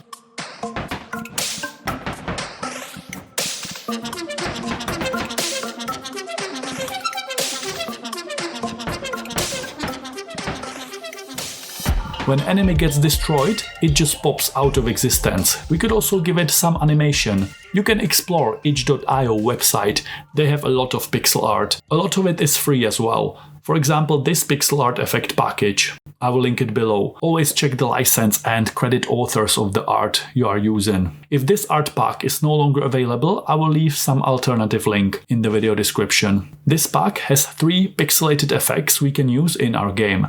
You can click here to explore more pixel art from this artist. I click Download Now. Here I can pay some money if I want to support the artist, or this particular asset pack is also available completely for free. I just have to click No Thanks, take me to the downloads. Here I just click Download to get all 3 effects in a zip folder. Feel free to use different effects, you don't have to use the same art I'm using here. Inside Assets Art, I right click, Create Folder, and I will call it Effects. I unzip the asset pack on my computer and I will use the first smoke effect. I will take all its 5 frames, which in this case come as 5 separate images, and I drag and drop them into my effects folder. I can select all of them at the same time, and on all of them I set sprite mode to single. Pixels per unit is 16. It might be different if you're using a different art asset here. Filter point no filter, and compression set to none. I click Apply. I grab, for example, this first frame, and I create a game object from it. Move tool, here it is. I rename it to Effect 1. Sorting layer will be Objects. Animation window, I already have it open. You can also open it from Window, Animation, Animation. With Effect 1 selected inside Animation window, I make sure it says to begin animating Effect 1 here, and I click Create. I navigate to Assets Animations, and I will simply call it Effect 1 Anim. I make sure I'm inside Effect 1 animation timeline here, and I drop all 5 frames in. I set samples to 5. Maybe that's a bit too slow. How about 7? Yeah, this seems good. If I go to Assets Animations, if I click this one, the Animator controller, it opens the Animator tab. We don't really need to do anything here. The other file that was generated for Effect 1 is this animation clip. I go to Inspector and I disable loop time. I want the dust cloud effect to play only once. If I play the game, it will play and it will stay stuck on the last frame. I'm still getting this screen position error occasionally. I will ignore it for now. I'm not sure what's causing it yet. It's a bit distracting. Are you getting the same error as well, or is it just me? Let me know in the comments, please. I need to solve this. I go to Assets, Scripts, and I right-click. Create folder. I will call it Utils. Here we will write some simple helper utility scripts. The script I want to write now is going to sit on Effect 1 object, and we will connect it to its animator component. We will check when the last frame in the sequence was played, and then we will make the object self-destroy. I right-click, Create Scripting, Monobehavior Script. I will call it animated object destroy. I use this slider to make sure I see the full file name. The file name and this class name should match. I select effect1 here and I attach animated object destroy script as a custom component. We need access to this animator component from inside this script component. We already know how to do that. I open the script. I delete start method, we don't need it. Serialize field to make this private field visible in Unity Inspector. Type is animator, variable name lowercase animator, for example. Inside update method, I call destroy on this game object that this script is attached to, after a delay of 2 seconds. Actually, I need to call this only once, not for each frame, so I put this inside start method instead. That's better. Save changes, back in Unity. Animation should play once, and this effect1 object should self-destroy after 2 seconds. I enter play mode.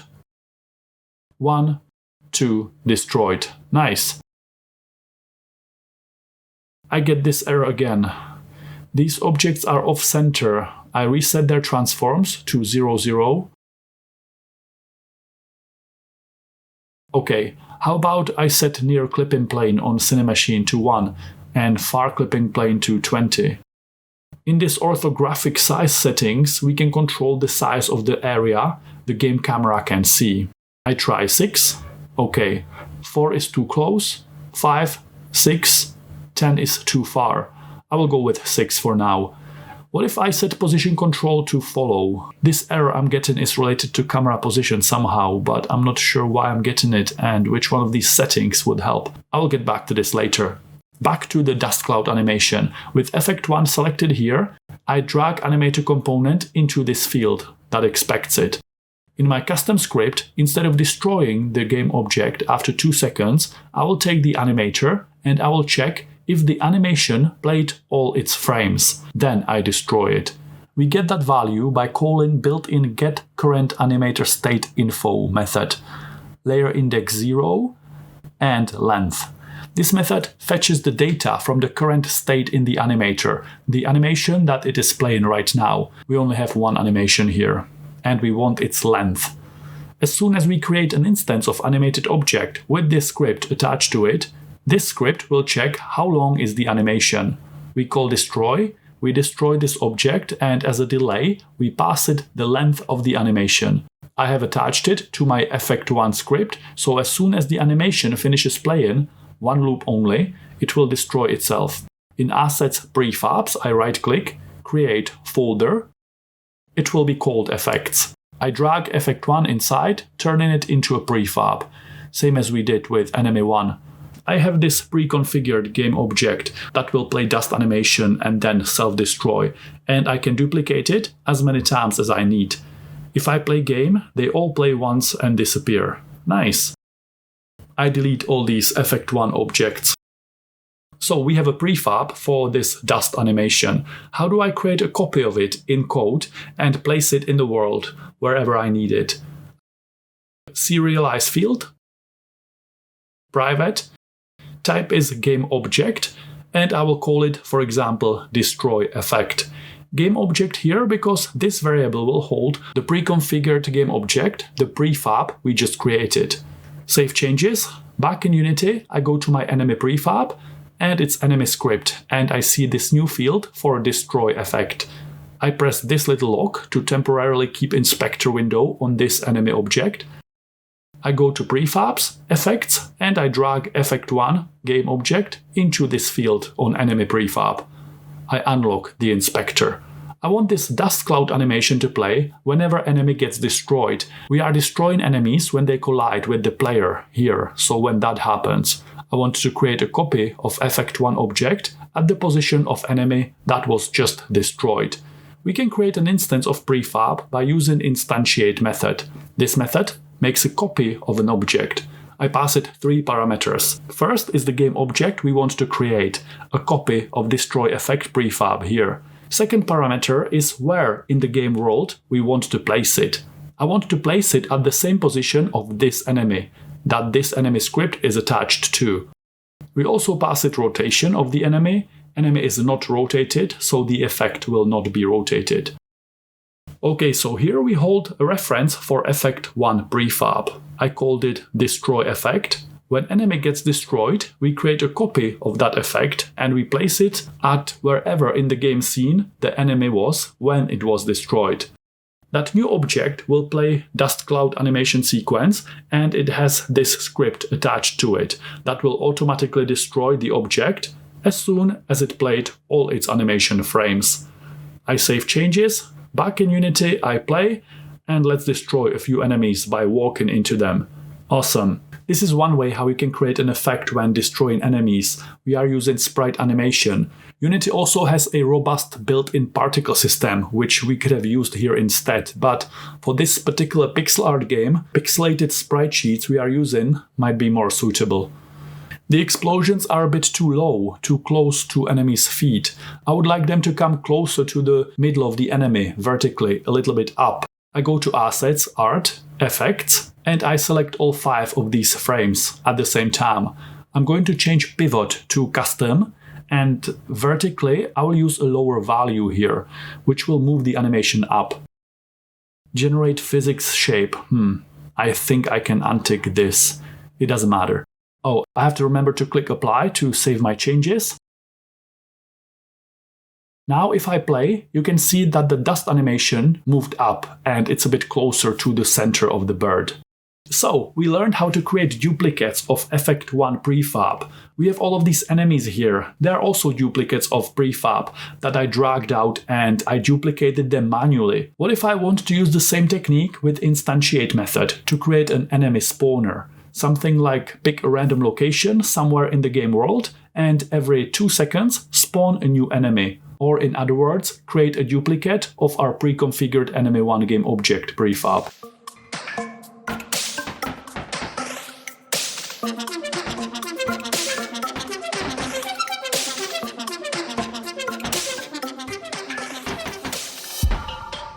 I right-click here and create empty. I will name this game object enemy spawner.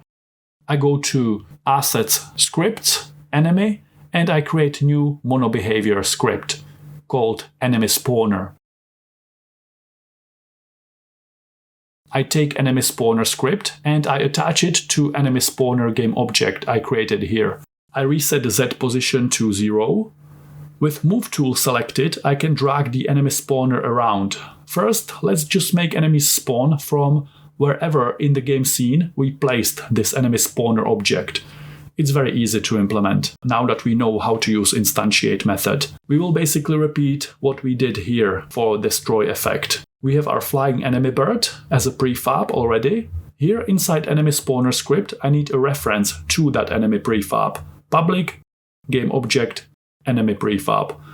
I also need 2 helper variables, private float spawn timer and public float spawn interval. I will explain why I'm setting something as private and something as public later when it becomes relevant. I already have some kind of plan in my head.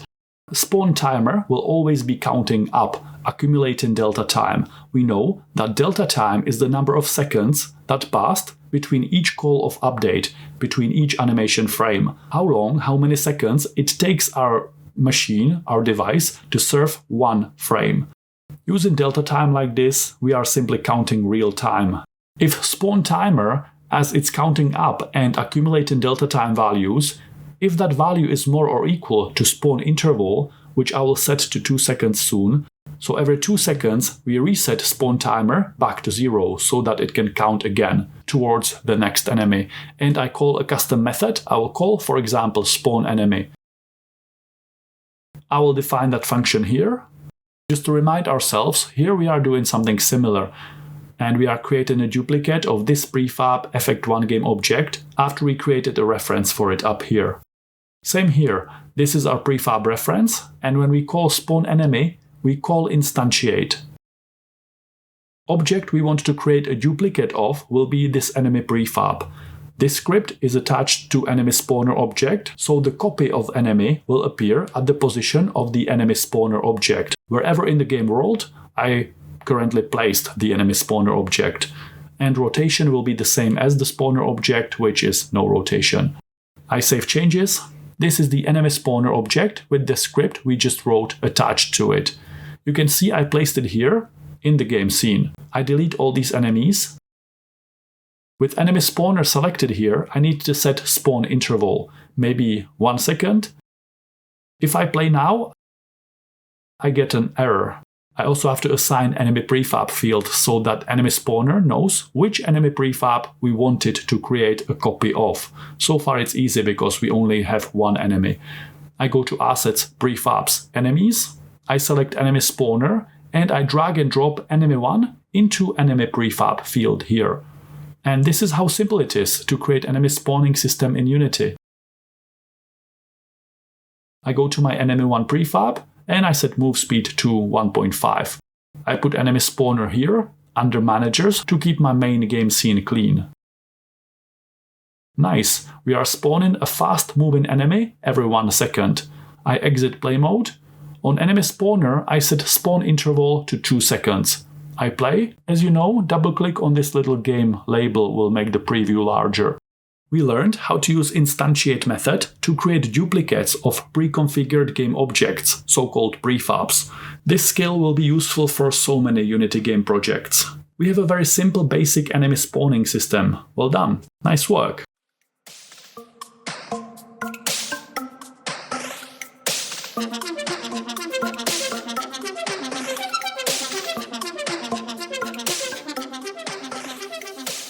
For the next step, we need to have more than one enemy. I go to, for example, this URL. Yeah, this will be fine. And I click download this sheet. I will grab one more, for example, this one. Again, download this sheet. I will rename them to Monster2 and Monster3. I open both files in my graphics editor. I'm using Photoshop for this. Feel free to use your own art. We need some flying enemies for this. I will leave some compatible alternative art assets for Monster 2 and Monster 3 in the resources section below if you don't have your own and you can't edit sprite sheets in a graphics editor. For both of these images, I will do following steps. I unlock the image so that it can be edited. I make sure anti-aliasing is off and tolerance is set to 0. Magic wand tool, and I select the background. And I delete it. We need transparent background, rectangular marquee tool. I delete all these bits that I don't need. I go to image, trim, and I trim based on transparent pixels. I OK that. I save changes to my file. I will follow the same steps for Monster 3 PNG file. We need to have transparent background, that's the main thing. If these sprite sheets were provided with a transparent background, I wouldn't have to do any editing here. I would just use them as they are. Back in Unity, I go to Assets, Art, and I drag and drop Monster 2 sprite sheet. Pixels per unit is 32, filter, point, and compression none, as usual. I click Apply, and I open Sprite Editor. Unity already sliced it, but I need to set pivot to bottom, and now I slice it again. Pivot point is now bottom center, perfect. I click Apply, I expand the frames, I drag one of the frames into the scene, and Unity will automatically create a game object for it. I go to Prefabs, Enemies. Basically, I want to create a prefab like this, so I will call it Enemy 2. With this selected, inspect the tab, sorting layer is Objects, I go to Assets, Art, Shadow, and I drag it into the scene. I will nest it under Enemy 2. Sorting layer will be Objects, Order in layer, -1. I reset transforms, and Y may be -0.1. I go to Animation panel. If you don't have it open, it's under Window, Animation, Animation. With Enemy 2 selected, inside Animation tab, I click Create. I go to Assets, Animations, and I will call it enemy2_fly.anim. I expand Monster 2 frames. Let's see. I think I need frames from 0 to 8 in my case. I make sure Enemy 2 is selected here, and I drag and drop all 8 frames into the timeline. This is too fast, maybe 8 samples. I will actually remove these frames. Let's see. Yeah, that looks good. I select enemy 2. Tag will be enemy. Layer will be enemies. Yes, change children to include the shadow. Sprite sort point, pivot. We are doing everything the same as we did for enemy 1. Add component, rigid body 2D, gravity scale 0, and freeze rotation Z. Add component, circle collider 2D. I edit collider geometry, maybe something like this. I go to assets, scripts. I select enemy 2 again, and I attach enemy script. It needs a reference to its own sprite renderer component so that we can flip it towards the player when needed. Also to its rigid body component to make it move towards the player. Move speed will be 1.5. I go to Assets, Prefabs, Effects. I select enemy 2 again. And here into this field, I called Destroy Effect. I drag Effect 1, the dust cloud. I play. Okay, yes, this is working. I select enemy spawner game object. I go to Assets, Prefabs, Enemies. I will drag enemy 2 in here to turn it into a prefab.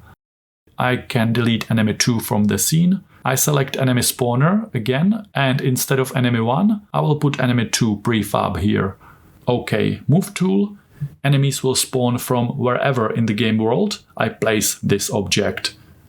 Playtest, and yes, it's producing copies of enemy 2 prefab. Now we will just repeat the same process to create enemy 3.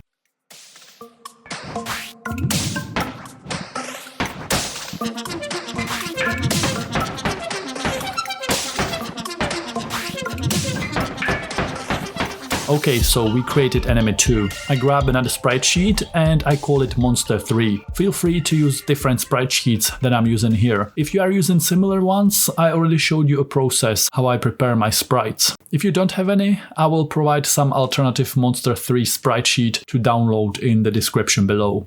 I drag monster 3 PNG file into assets art. With that file selected, inspector tab, and I set pixels per unit to 32. Your sprite sheet might have a different value here if you are using a different source. Filter mode, point no filter, compression none, and apply. I open sprite editor, slice, pivot will be bottom, and slice here. I check if pivot point is bottom center, all good. I click apply. With my sprite sheet expanded, I drag one of the frames into the scene view. Unity will auto-generate a game object for it. With that new monster 3 object selected here, inside the inspector, I set sorting layer to objects, I set sprite sort point to pivot, animation tab. I rename this to enemy 3. With this selected, I go back to animation tab, making sure this says to begin animating enemy 3. I click create, I go to assets animations, and I will call this enemy 3 _ fly. If I select all the frames and I drop them on animation timeline, I slow it down by setting samples to 8. It gives me multiple animations. Maybe I just want a simple idle animation for now. I zoom out here by using a mouse wheel. I select all frames I dropped in here and I delete them. I have frames selected from number 8 to 19 and I drag and drop only these. Yes, this is a nice animation. I set samples to 5. Maybe you are using a different sprite sheet than me and you need to tweak the timeline a little bit to get the result you want.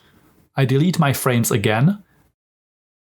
And I use frames 0, 1, 2, 3, and 4. Okay, this is a very simple closing shell animation. I can go frame by frame here to see exactly what's happening. I can copy and paste the frames around and move them until I get what I want. In my case, I want the frames of the shell closing and then the same set of frames duplicated but going backwards, so the shell closes and then it opens again. This will be my animation loop. I expand my shadow art asset and I take this frame and I drag and drop it into the scene. I parent it to Animate 3, shadow selected, Inspector tab, sorting layer is objects, order in layer is -1, scale will be 2, 1. Position will be 0, -0.2. Nice. Enemy 3 selected, tag is enemy, layer is enemies. Yes, change children to include the shadow. Add component, rigid body 2D, gravity scale is 0, freeze rotation Z. Add component, circle collider, edit collider geometry, and I make it match the shape, but more towards the bottom because I want the enemies to layer behind each other a little bit.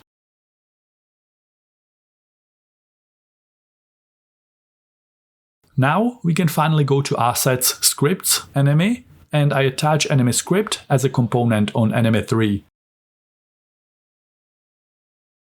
I make sure it has reference to its own sprite renderer and to its rigid body.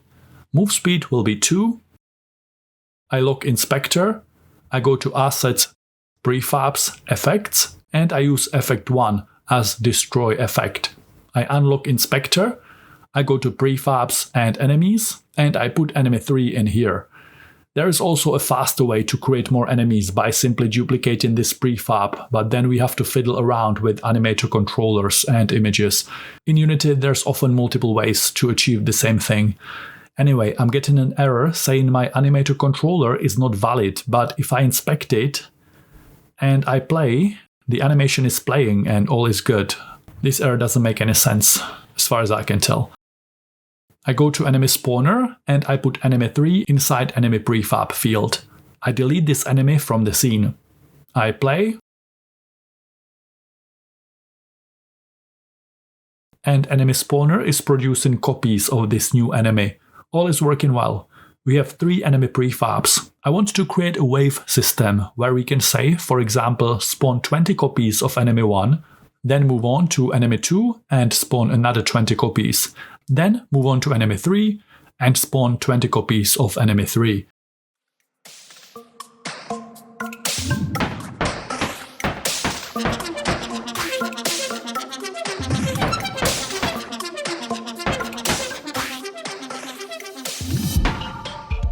I open Enemy Spawner script. Let's put that logic there. I will do something I haven't done in this project yet. I create a property on Enemy Spawner. It will be public, but it will be a class I call Wave. For our purposes, think of a class as a blueprint to create something. Every time we call this class, it will produce a wave of enemies based on the logic we will write now inside the class, based on the blueprint inside the class. When we want a new wave, we will call a class again, and the blueprint inside will produce a new wave of enemies. All of these properties will be different for each wave, so they will be inside the wave class. For each wave of enemies, we want to define which enemy we are spawning and how often we are spawning it. I will comment this out for a while. Each wave will have its own enemies per wave property. It will be an integer. Another integer will count how many enemies we have already spawned in this wave. So this is our blueprint. Now I want a data structure where I can set up values for each enemy wave. Public list of objects of type wave, and I call it, for example, waves. Sometimes I get an error like this, which says namespace name could not be found. If we are using list, we need to make sure we have system.collections.generic up here. We will also have public integer wave number, which enemy wave is currently active. If I save changes and I wait for Unity to process this, enemy spawner selected here, I can see this new wave number, but I don't see my list of waves. I want to work with this class, with this blueprint inside Unity Inspector. To do that, I have to flag it as system.serializable. Now if I save, we have that list of waves here. List is empty, but if I click plus, it will create element 0. And if I expand this, you can see it used the wave class to create all the fields for me. This is going to be the first wave of enemies. Wave with an index of 0. You can see that spawn timer is missing because it's private, but we see enemy prefab, spawn interval, enemies per wave, and spawned enemy count. Actually, just so that we can see if it works, let's make this public. Now if I save, you will see spawn timer field appear here as well. I go to Assets, Prefabs, Enemies, and for the first wave, we will be spawning enemy 1. Spawn timer will be accumulating milliseconds, and it will go from 0 to 1 second, 1000 milliseconds, and every time it counts to 1, it creates 1 copy of enemy 1 prefab. We will do that 5 times. This wave will have 5 enemies. Spawned enemy count will be increasing, and when it reaches 5, we will move to the next wave. Notice that when I click plus here and I expand this, our list of waves will take wave class and use its blueprint to create fields for the second enemy wave.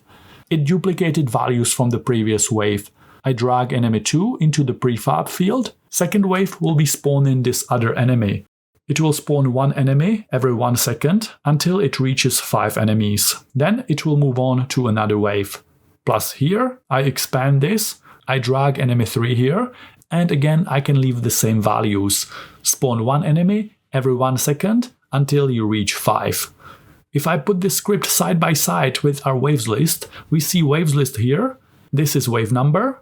You can see that every time we added new element to waves list, Unity took this wave class as a blueprint to create new fields for each wave. This is a very simple implementation, but even in this basic form, it's already very powerful. I want the same thing we had before, but instead of spawning just one enemy type over and over, I want our game to use the data we put here inside enemy waves and spawn enemies based on that. We are telling Unity how many waves we want, what enemy is in each wave, and how many enemies are in each wave. I uncomment this and let's adjust this code. These values like spawn interval were sitting on enemy spawner, but now I move them inside wave class, so I need to take them from there. Because depending on which enemy wave is currently active, different value will be accessed. Different version of the same variable will be accessed. We set spawn interval to 1 second on all 3 waves right now, but we will customize individual waves later. Each wave might have different values. Let's start with spawn timer. It sits in these 3 places because we have 3 waves right now. To specify which spawn timer I want to access, I say waves, this entire list, at index of an active wave. That's wave number, dot spawn timer. So we are accessing waves from line 14 at index of wave number from line 15, and from there we will access spawn timer. If wave number is 0, we access this one. If wave number is 1, we are accessing this one. If wave number is 2, we are accessing this one. I also need to access that same spawn timer value here. And here I want to do the same thing, but with spawn interval value that sits in these 3 places. And again, spawn timer here. So spawn timer is counting time. Every time timer reaches interval, we reset timer back to 0 so that it can count again towards the next enemy. And as we reset the timer, we spawn a new enemy. What enemy we will spawn will also depend on wave number. On which wave from these 3 is currently active. Enemy 1, enemy 2 or enemy 3. I save changes and let's see what happens. I play. I have enemy spawner selected here so that I can see my waves. I can see that spawn timer is counting from 0 to 1 second, spawns enemy and resets. If I go here and I set wave number to 1, we enter the next element in waves list and we are spawning enemy 2 every 1 second. And as you probably expect, if I put wave number 2, we enter the third wave and we are spawning enemy 3. Now I want this to happen automatically. I exit the play mode. I want spawned enemies to increase by 1 every time we spawn an enemy. When spawned enemies reaches enemies per wave, we increase wave number by 1, and as we just saw, that's all that needs to happen for our code to move on to the next wave. Each wave has its own spawned enemy count, here, here, and here. Depending on which wave is active, we will be checking that value. If spawned enemy count of active wave is more or equal than enemies per wave of that same active wave, we simply increase wave number by 1. We need to be increasing spawned enemy count by 1 every time we spawn an enemy. Save changes and play. With enemy spawner selected, I can see what's happening. I enter play mode. Wave number is 0, spawned enemies is increasing by 1, 4, 5, and wave number increased by 1. And we are spawning enemy 2, 4, 5, and wave number increases again by 1. And we are spawning enemy 3. And we get an error because waves doesn't have an element at index 3. We will create more waves later, but however many waves we have to decide what happens when the last wave has finished. We could, for example, endlessly repeat the last wave, or in this case, I will just start spawning enemies again from wave 1 all over again and repeat the whole cycle, but this time they will come a little bit faster. I say if wave number is more or equal than waves.count, I say count here because waves is a list. If it was an array, we would say waves.length. Because it's a list, we say waves.count. If we reached the last wave, we set wave number back to 0, so the whole cycle can start again. I save. In Unity, I set this to only 2 enemies per wave, here, here and here, so we can test it faster. I play wave 1, wave 2, wave 3, and now all 3 produce 1 enemy every 1 second like this. We don't want that. Notice that all 3 waves are active and that the issue is with spawned enemy count field. I exit play mode, back to enemy spawner script. Every time I spawn the last enemy in a wave and just before we leave and move on to the next wave, we set spawned enemy count back to 0. I save. I play. Wave 1, wave 2, wave 3, wave 1 produces 2 enemies, wave 2 also 2 enemies, wave 3, wave 1, perfect. This is exactly what we want. Because of how we set up our code, by simply increasing and resetting wave number, we are cycling through our waves list. This is a powerful and extremely useful technique to know. It's also quite simple. You will see other classes and tutorials with more robust, complex wave system implementation. But I thought it's a good idea to build a full game with the simplest implementations possible, so that everyone can understand the code and follow along a little bit easier. If you want more complex systems in my next project, let me know in the comments. Every time we spawn a wave and we are done with it, just before we move on to the next wave, we set spawn interval for that wave to be 10% less than what it is currently. So the next time around we are spawning this wave, individual enemies come a little bit faster, creating a natural difficulty curve. We can't do this endlessly, so let's say keep reducing spawn interval, but only down to 0.3 seconds. Once we reach that after multiple cycles, we don't want to be reducing it anymore. These values can change later when we are tuning the balance of our game. We don't have to worry about specific values too much at this point. We just need to make sure our logic works. Okay, so every time we finish spawning a wave, if its spawn interval is more than 0.3, reduce it by 10%. I save and I play to test it. After we spawned a wave and it produced all its enemies, spawn interval is 0.9, so the next time around, when we reset the whole cycle and we are back to this wave, enemies will come a little bit faster. Next round, 0.9 is reduced by another 10% down to 0.8-ish. And these values will keep going down until they drop all the way to or below 0.3. And at that point, we are spawning an enemy every 0.3 seconds. Hopefully by that time the player will have advanced weapons to be able to deal with that. You can see that as the waves cycle from 1 to 3, spawn interval keeps decreasing. This was a bit more challenging lesson. Well done if you managed to get this far. You are probably getting some ideas how you could implement all these techniques for your own unique game in the future. Well, I have a lot more tips, tricks and techniques to show you in this class. Click the like if you are getting some value, or leave a comment and give me some feedback so I can improve for my next class. Once spawn interval falls below 0.3, it will not decrease anymore, and now enemies are coming very fast. Perfect.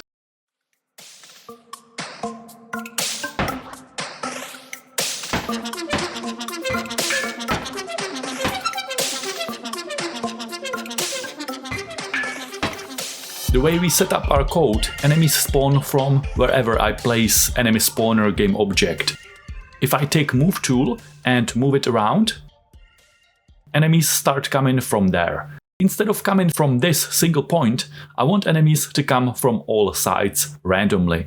I exit play mode, I open enemy spawner script again. Position of the game object to which this script is attached to is here. This is the object itself. Whenever we call spawn enemy, we duplicate enemy prefab and we place it at the position of game object this script is attached to. Currently, that's this position. I create a private method that returns vector2 because position needs to have at least 2 elements for x and y. Z component is optional here and will default to 0 if not defined. Instead of using this value here, I will call random spawn point function that returns vector2. And when we create an enemy, we place it at whatever position this function randomly generates. In here, we will write some logic to generate that position. Helper variable, type is vector2, and name is spawn point. Here, we will generate some values for spawn point and then we will return it. We know spawn point is vector2, so it has a horizontal x component. I will set it to 5, for example, and its vertical y component to 10. Or instead of hardcoding that, I could set x position to be a random value between -5 and +5. And vertical position as well. If you get underline under random.range, it means you are not importing the right namespaces. Random sits in Unity Engine namespace, so I need to make sure I'm using that here on line 1. Okay, so we are generating random x and y positions, and we are returning that vector2 spawn point.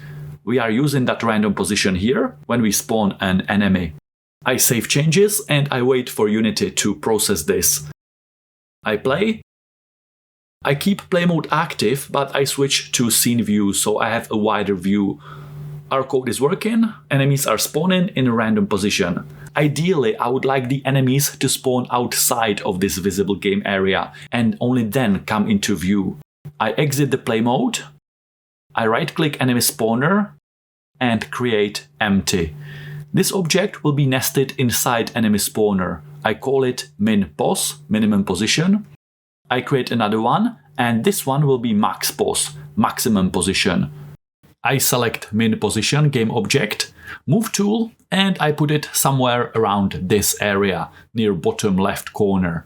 Notice that this white rectangle is what the game camera can see, so I want the enemies to spawn outside the visible area. Maximum position, max-pos, will also be outside the visible area, somewhere here, past the top right corner. Okay, so enemy spawner object, and inside we nested min position and max position objects. Position of these two objects, where we place them in the game world, will define an area where the enemies can spawn. Notice that position of game object is inside its transform component. Inside enemy spawner script, I define public variable, type is transform, and I name it, for example, min-pos, minimum position, and another transform for max-pos. We will use them to access and store position somewhere in the game world. Right now, we are defining a helper variable called spawn point. We are randomizing its x and y component, and we are returning it, placing it as position of new enemy every time we create one here on line 39. So instead of this simple random position, let's do something a bit more sophisticated. I start simple again. Horizontally, I want new enemy to spawn randomly between the horizontal position of min-pos object and the horizontal position of max-pos object. In the game world, min-pos is horizontally here, max-pos is here. So randomly, somewhere along this line. So that's for the horizontal component. But where will we place these enemies vertically? Well, if we are randomizing enemies horizontally along this line, I want 50% of them to come from the top and 50% of them to come from the bottom of the screen. In code, I can say if random range between 0 and 1 is more than 0.5, so this condition will be true in approximately 50% of cases. I put this line inside, and in 50% of cases, enemy will come from the bottom. In my case, that's defined by the vertical position of min-pos object, because if you remember, I placed it down here, so its vertical position is this. Else, in the other 50% of cases, for the other half of enemies, vertical spawn point location will be max position dot position dot y, vertical position of max pos object, which I strategically placed in this area. I still need to connect min-pos and max-pos variables with their associated game objects. Enemy spawner selected here, and I drag min-pos game object into this field. It's looking for its transform component. And I drag max-pos in here.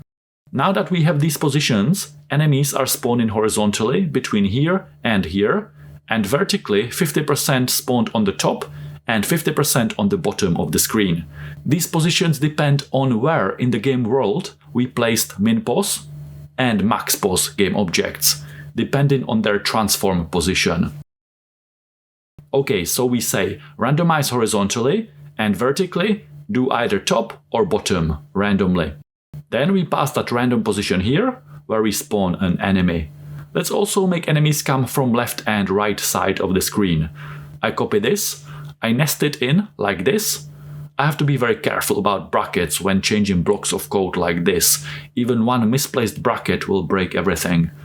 In 50% of cases, randomize along the horizontal axis and split them between top and bottom. In other 50% of cases, else, we want to randomize them along the vertical axis and make half of that come from the left and the other half from the right side of the screen. I copy this. Vertical spawn point is random range between vertical position of min-pos game object and vertical position of max-pos game object. And from these, half of them will be horizontally on the left and the other half will be horizontally to the right.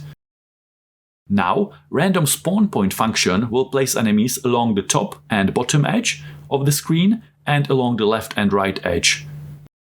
Each time we create an enemy, this code will position it somewhere based on the logic we just wrote. If I play, we can see that enemies are correctly coming from top, bottom, left and right of the screen. Perfect. I exit play mode. Enemy spawner selected. Let's do 10 copies of enemy 1 as the first wave, 10 copies of enemy 2, and 10 of enemy 3. I will drag game view down here so I can control my character walking around, and at the same time I can see the scene view that shows me the area outside the camera viewport. We placed min position here and max position here. Their positions combined define the sides from which the enemies spawn. Enemies spawn outside the visible game area and fly in. But if I move the player around, you can see the spawn boundaries defined by max position are here. Now in the game view, some enemies just pop into existence. Not ideal. If I walk all the way to the bottom left corner, and min position game object is in the camera view, enemies spawn from here, so the left and bottom edge are visible, and enemies pop into existence here. So how do we solve it? We need to make sure that min-pos and max-pos game objects or the entire enemy spawner object moves when the player moves, so that the enemies always spawn behind the edges of the visible area. Because we are using a non-linear camera motion, let's try to attach it to Cinemachine camera game object to match its motion. Quick and simple solution, and it will solve our problem.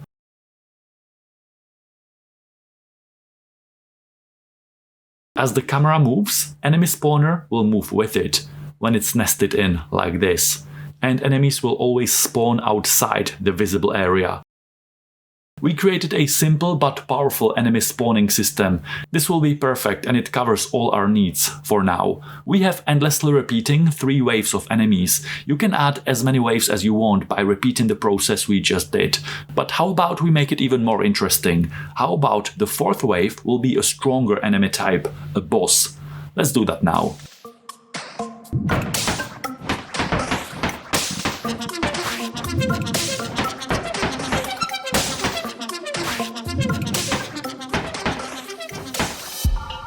I go to find another sprite sheet, just get some creature with a flying animation.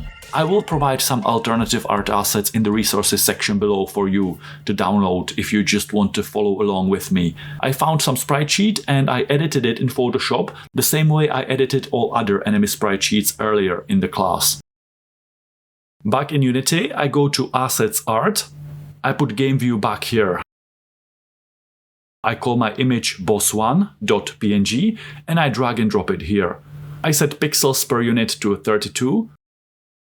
Filter mode, point no filter. Compression none. I click apply.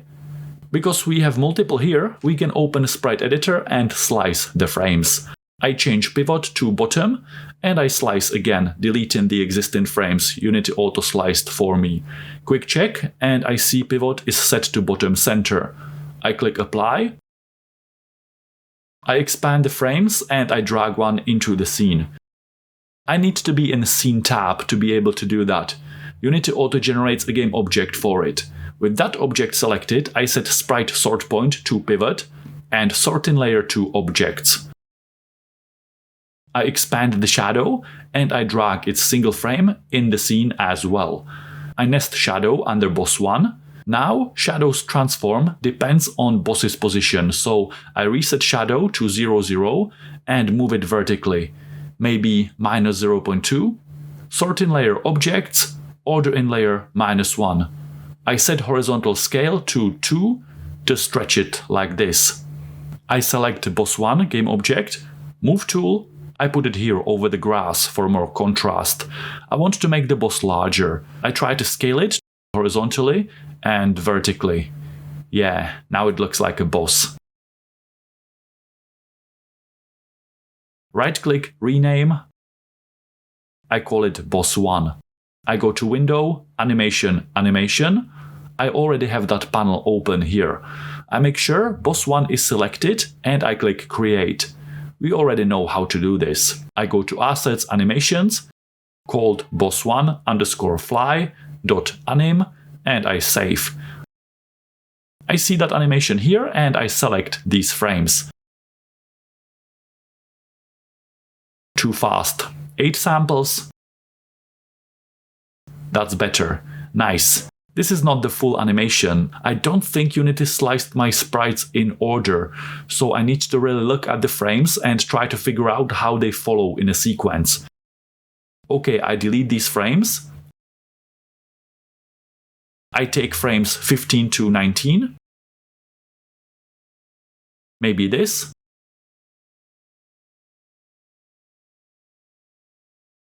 And after that, I will put frames 1 to 4. Yes, this animation works really well. It might take a while sometime to set the animation up if the sliced frames are not in the correct order. Once you are happy with your boss creature and its flying animation, we need to turn it into a proper enemy. Boss 1 selected, tag will be enemy, layer will be enemies, yes, change children. I take enemy script and I attach it as a component. The script needs a reference to sprite renderer, rigid body 2D, so first I have to add it as a component, gravity scale 0, freeze rotation Z, and I drag rigid body into the script slot. Move speed 0.5. I go to Assets, Prefabs, Effects. I select boss again and I drag Effect 1 Prefab into Destroy Effect field. Add component, Circle Collider 2D, edit collider geometry, and I make it around this size. I go to Assets, Prefabs, Enemies, and I drag Boss 1 game object inside. I will ignore this animator warning because our animation will work fine. I delete it from the scene. Enemy spawner game object, and I drag boss here to the first wave just to test it. Nice, we have bosses spawning. I exit play mode, enemy spawner, and I put enemy 1 back to the first wave. I click plus here, and this wave will have the boss. I drag boss 1 prefab here, and enemies per wave will be 1. I play, so we are on wave 1, and here we are spawning 1 enemy every 1 second until we reach 10, 7, 8, 9, and we move on to wave 2. Spawning enemy 2 every 1 second until we reach 10, 6, 7, 8, 9, and we move on to wave 3. You can of course change this value if you want them to spawn slower or faster, and this value if you want more enemies of this type in this wave. Once we reached 10, we enter wave 4, we spawn the boss, and immediately we go back to wave 1 again. But this time, those 10 enemies will spawn a little bit faster. The cycle continues. Well done, you know how to write logic and create simple systems in Unity. Boss being larger than regular enemies gives it a nice visual distinction that this enemy is tougher than the rest.